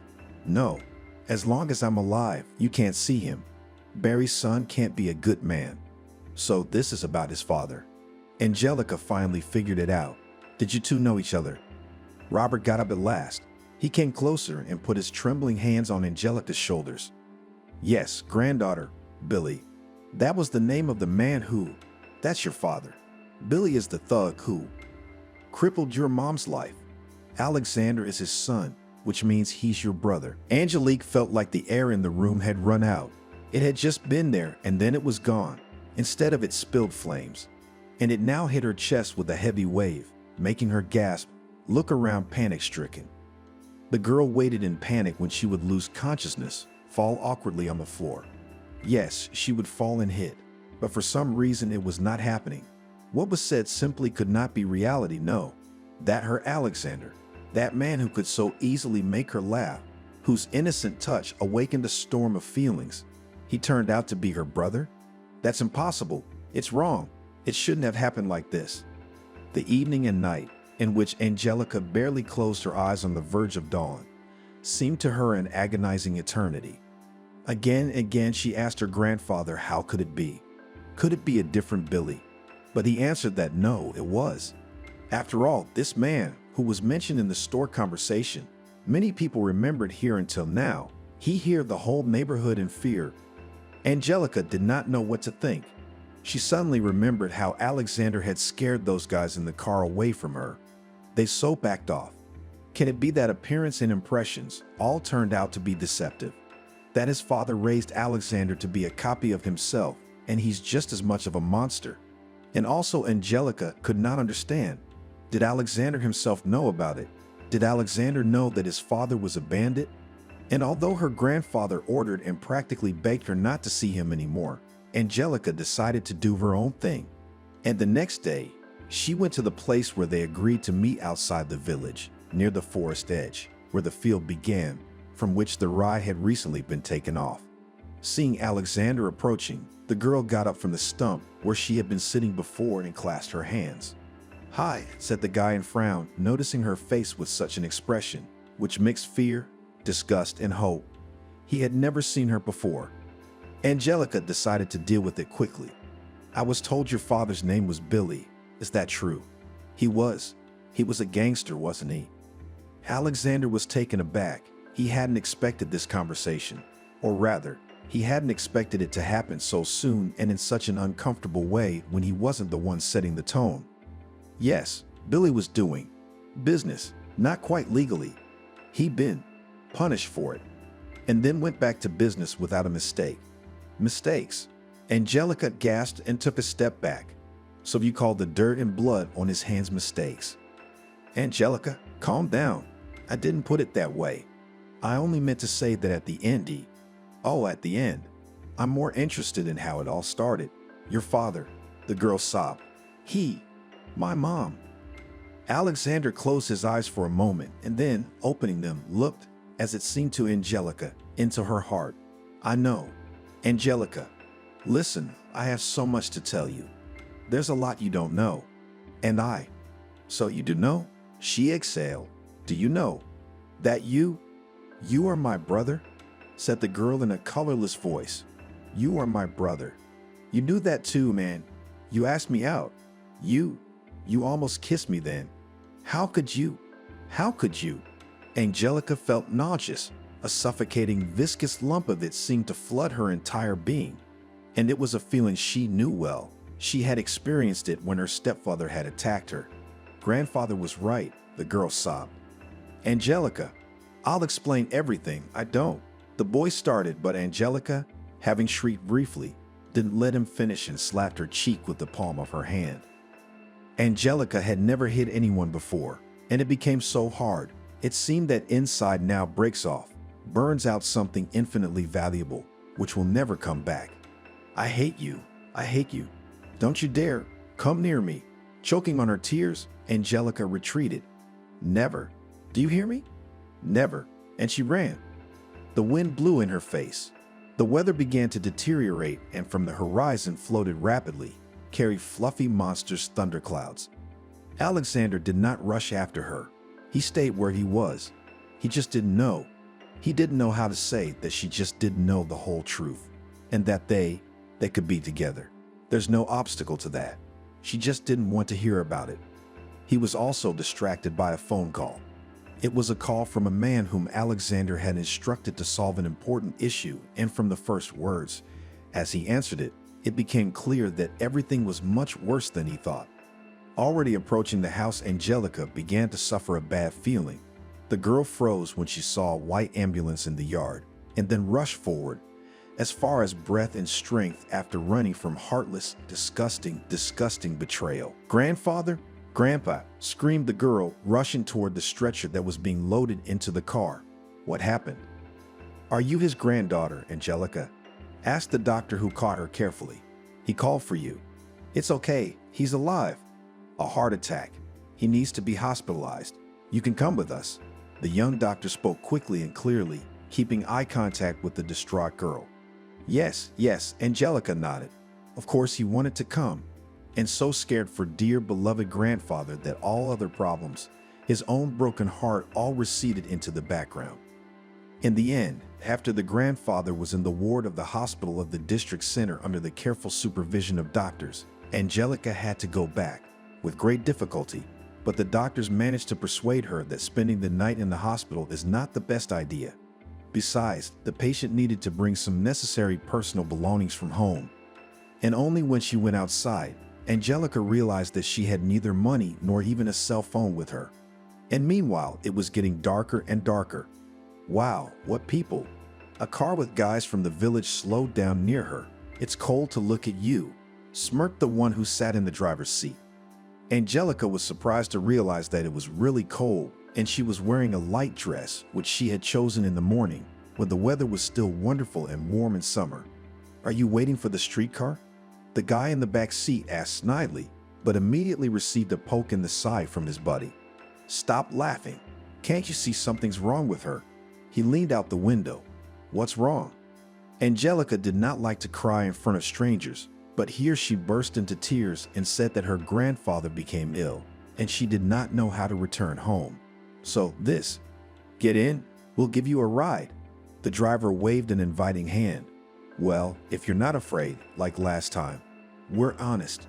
We're not evil people. Angelica nodded. She thought that she had made a mistake once before. She thought that Alexander was a good guy. She had fallen for how nice he was, and it turned out. So now she opened the door without fear and climbed into the back seat. The two guys had to squeeze in. On the way, they exchanged a few phrases. The guys introduced themselves as Max, the driver Mickey, the one who had asked about the streetcar, Harvey, and Steve. And then one of them mentioned Alexander in the conversation. Angelica asked that this was a man she didn't want to talk about at all. Did they have a fight? I thought you two were like that. Dating. Harvey said, well, it's common knowledge in the village. No, it's nothing like that. Angelica burst into flames. He's not at all what I thought he was. He's a terrible man. Is that Alexander? Max marveled sincerely. Well, you women honestly do not understand. You want bad guys. You don't like who would refuse it. When Barry got out of crime, he became a businessman. He made a lot of money, and then he died, just like his friend in the accident. It's mystical. And then there was a lot of noise that Barry gave everything to this kid in his will. He was a regular guy, but now he's a millionaire. Obviously, everyone was wondering why, so they started talking. Barry lived his whole life alone. He had women, but only for a while. He changed them like foreign cars. I guess he realized later that he hadn't had time to have children. Mickey joined in the story again. They started saying Alexander was Barry's son. Blood. Well, as if he'd had an affair with his friend's wife once, and then, in order not to ruin the family, kept everything secret. So it turned out that somehow everyone here decided that Alexander was the heir of that bandit, and that was it. Well, at first, we'd also thought that hair came, we would all go under bandits again. But then we talked to him and it became clear that Alexander is not engaged in any such business. He is as pure as snow. And what they say, well, what difference does it make? Whether he's Barry's son or not? Barry's like a second father to him. He helped him get back on his feet. Oh, we've had a good talk, Steve said, nodding toward the road, where the village loomed ahead. Well, we got you there. Well, you. Angelica got out of the car as if in a trance, and her head did not fit all that she heard now. In general, we told you everything as it is, summarized Max. Bye, and the car drove off. Angelica walked through the yard to the house. The meager, milky white moonlight was chasing dry autumn leaves. Some twigs crunched under her feet, and the girl distantly thought about the fact that the garden was in such disrepair. It would be necessary to put everything in order. Angelica did not allow herself to think that something terrible could happen to her grandfather. Grandpa Robert is a tough guy. He'll be fine. He'll live to be 100. Forcing herself to smile, Angelica walked up the porch and stopped in front of the door. I think she locked it when she left in a hurry in the ambulance. If such a return to the house with unlocked doors had happened to her before, she would have been terrified. But the past events had thrown her into a strange state of mind, and she acted as if she were acting machine-like, without thinking. And only when the door closed and the hallway was plunged into darkness, Angelica woke up, shrieked quietly, and tapped her hand on the wall in search of a switch. Where is it? Where? I found it. Something rustled, and Angelica did not immediately realize that it was the wind howling outside the windows. And until the light flashed brightly in the hallway, Angelica stood there and her gaze hysterically darted around the corners, the floor. Fear, that almost childish hidden, spread its paws, crawled out inexorably, but it was chased away by the light. The girl even began to laugh right about her grandfather said, well, what nonsense. There's nothing like that in the dark. Angelica in general lately began to think that she was not afraid of anything. She was less afraid of the dark. And the memories of her stepfather and his ugly hands faded. Everything was getting better until she learned the truth about Alexander. Angelica shook her head. What on earth was that supposed to mean? He might not be her brother, but what does that change? Does it change everything? Or should she not be foolishly naive? Because how could a man like Barry have good friends? Could a normal young man who agreed to live and build his life, in fact, under the patronage of this monster? Angelica shook her head. Oh, she was thinking about the wrong thing. After all, right now she had other things to do, to collect the things that her grandfather would need at the hospital, also to inform his friends what happened, plus, of course, to prepare a home-cooked meal. These were all things Angelica decided to do early in the morning. The girl smiled, imagining how she would surprise her grandfather with his favorite zucchini pancakes. Only it is necessary not to fry them, and it is better to bake them in the oven. She went to her room and set her alarm clock for 7 in the morning. Then she took a shower and changed into her favorite warm pajamas. The girl reached for the bedside table to turn on the night light. She had already resigned herself to the fact that she would probably sleep with at least some light on for the rest of her life. But her hand found only a void. Angelica frowned and dropped it on the floor. She looked around, behind the nightstand and under the bed. The nightlight was nowhere to be found, but she definitely remembered it being here. Grandpa would never move her things without asking, and why would he? Suddenly, the light in the room went out. Angelica gasped and hurriedly grabbed the phone. Hurry! The bright light of the tiny flashlight built into it cut through the darkness. She stepped out into the hallway. There didn't seem to be any light anywhere. None of the switches had tripped. Angelica sighed. This was such a thunderstorm. She felt uncomfortable. Would she really have to spend the night like this, leaving her phone on until morning? She glanced at the battery image and just clutched her head, ran her fingers through her hair and squeezed it nervously. There was only one division left in green. The phone was practically dead, and since there was no electricity, that meant it was about to go out. But before panic set in, she remembered that in the kitchen, in the sick closet, the most ordinary candles and matches should be kept, which meant everything would be fine. She would be left in total darkness. It was only a short walk to the kitchen, and in order not to be so frightened, because the darkness was too much around, Angelica quietly began to hum a song. A beautiful voice, my little one. The girl stopped as if she had hit a wall. Her body stiffened. No, not with fear. It was a different feeling. Hard, all-encompassing, paralyzing. She breathed often. Did you miss your daddy? Angelica glanced away, then found the strength to turn around. Her stepfather stood about 4 feet away from her on the threshold of the next room, the living room, lit sparingly by the moon, which had finally emerged as a gray disk through the gaps in the rain clouds. What? How? The words stuck in my throat, my tongue refusing to utter them. Did you think your old man would save you? My stepfather smirked, or rather grinned. Not hiding the pleasure, but not delaying it. He told his stepdaughter how it was, how he came to his senses in the morning, beaten, humiliated. For a few days it was all the same, where the little trash and the old man disappeared. But then different thoughts began to come, and then a man contacted him, called the lawyer who represents Robert's interests. He said that Robert intends to sell the apartment. And I thought, continued the stepfather, what does that mean? Me, the breadwinner of the family, on the street. All Angelica grew up, big became, and that's it. Do not need a man in the house. Thinks she will live on her own. She's so big. Well, what are your eyes bulging? Stepfather stepped forward. You grandfather, began Angelica, but he interrupted. You're a fool, Angelica. No, it was different. I've been here a long time.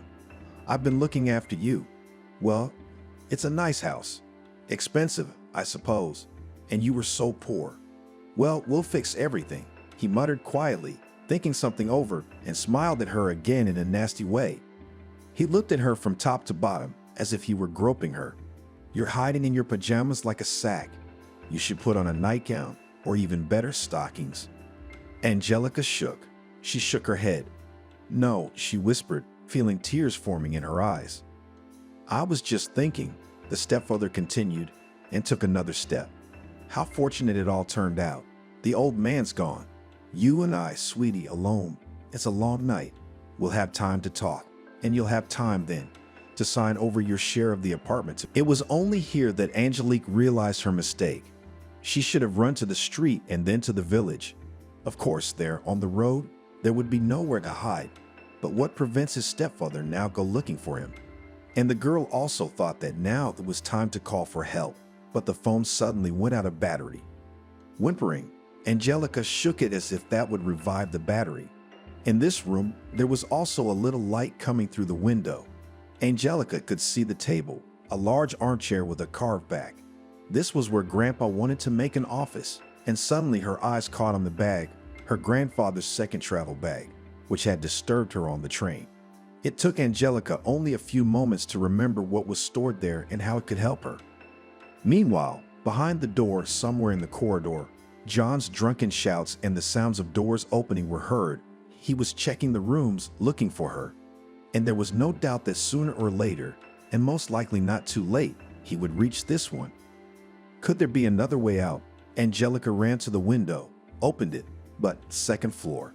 She was just afraid to jump down. There weren't even any bushes that could theoretically cushion the fall, only the stonework in this part of the courtyard. Angelica cried again. Freedom is so close and she can't get it. Meanwhile, judging by the sounds, her stepfather had busied himself with checking the room across the hall. Trying not to make any noise now, Angelica grabbed the bag. She opened it, opened the box. Naturally, it was impossible to handle such a tool as this trap silently. The girl had time to curse herself. Well, where would she get the strength and in general, how to handle this thing? The trap had no teeth, and so Angelica could act more boldly, sharper, without fear of injury. Finally, it opened with a rattle. How she did it and did not realize it herself, just worked with her hands, turning off her head. And the next moment, the trap was on the floor near the door, and Angelica herself snuck away, lurking behind the closet, just in time. The door slowly opened. "Where are you, little girl? You know, I don't like hiding. Come out yourself, or it'll be worse." The last word turned into a shrill cry of pain as John's foot caught in the trap. He just didn't see it, because when he entered the room, he was shining the flashlight in front of him, not down below. Angelica lunged straight at her stepfather, dodged, but felt his fingers trying to grab her leg. Shit. John sent a couple more curses after her. The first wave of pain was gone, and his body had little sense of reality after the drink. The man realized that his leg didn't seem to be broken. John dug his hands into the brackets and pulled them apart. How did the damn thing open? How did it get in here in the first place? And how did Angelica, the weak, fearful Angelica, know how to do it? How dare she? After vividly imagining what he'd do to her when he got there, John finally managed to free the limb. He groaned through clenched teeth as he stood up, and decided he would never let the girl live for this. Angelica ran through the dark house, and for the first time this darkness did not frighten her. Now all the horror, all the fears, all the nightmare that could only exist for her in the universe, embodied in her stepfather. The girl was descending the stairs, had already put her foot down on the last bottom step, when suddenly the foot in the slipper awkwardly led sideways. Shrieking, Angelica fell down, bumping her elbow painfully. Gasping for breath, she got up and ran into something. Strong arms embraced her, lifting her above the floor. The girl screamed, struggling to break free.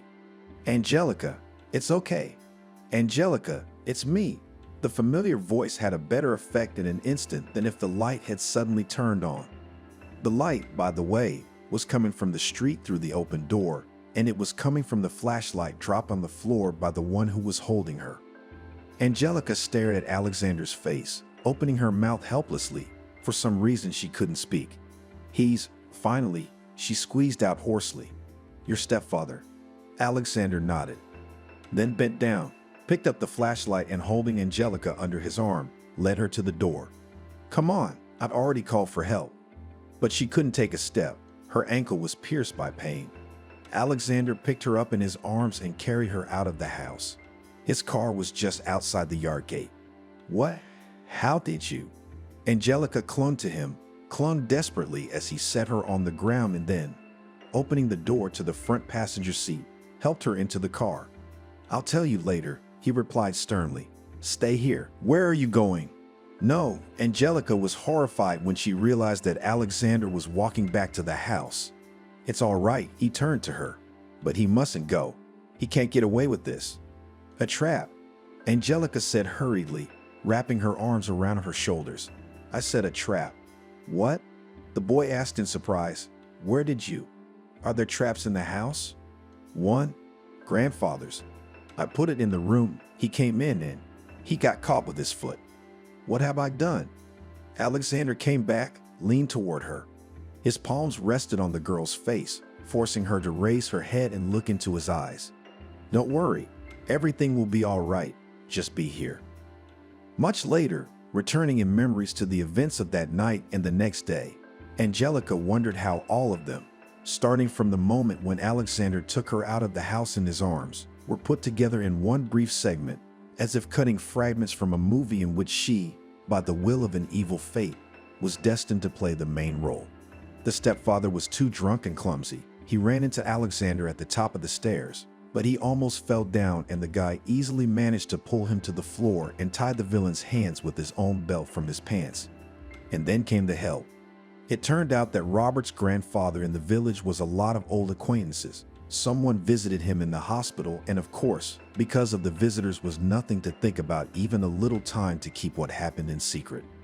Angelica only tried to soften the whole picture to disturb her grandfather less, but to her amazement, he only said that she was a good girl, and on the part in which the trap was involved, and laughed at all, and so that the nurse looked in to find out what happened.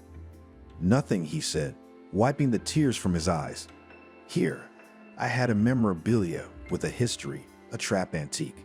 They said they used to catch werewolves with it. Well, such a legend, but here's how it turned out. Also, a kind of werewolf, my granddaughter caught a creature that pretended to be a man, and our family soul entered. Oh, what a story. It turns out I've kept this junk all these years for a reason. John was furious that his plan had failed. He did not hesitate in expressions in everyone he saw, talking about how he hates stepdaughter, what a bad girl she is. Finally, it became clear that he had a problem with his head. John would suddenly start sobbing and say that it was him. He was the victim.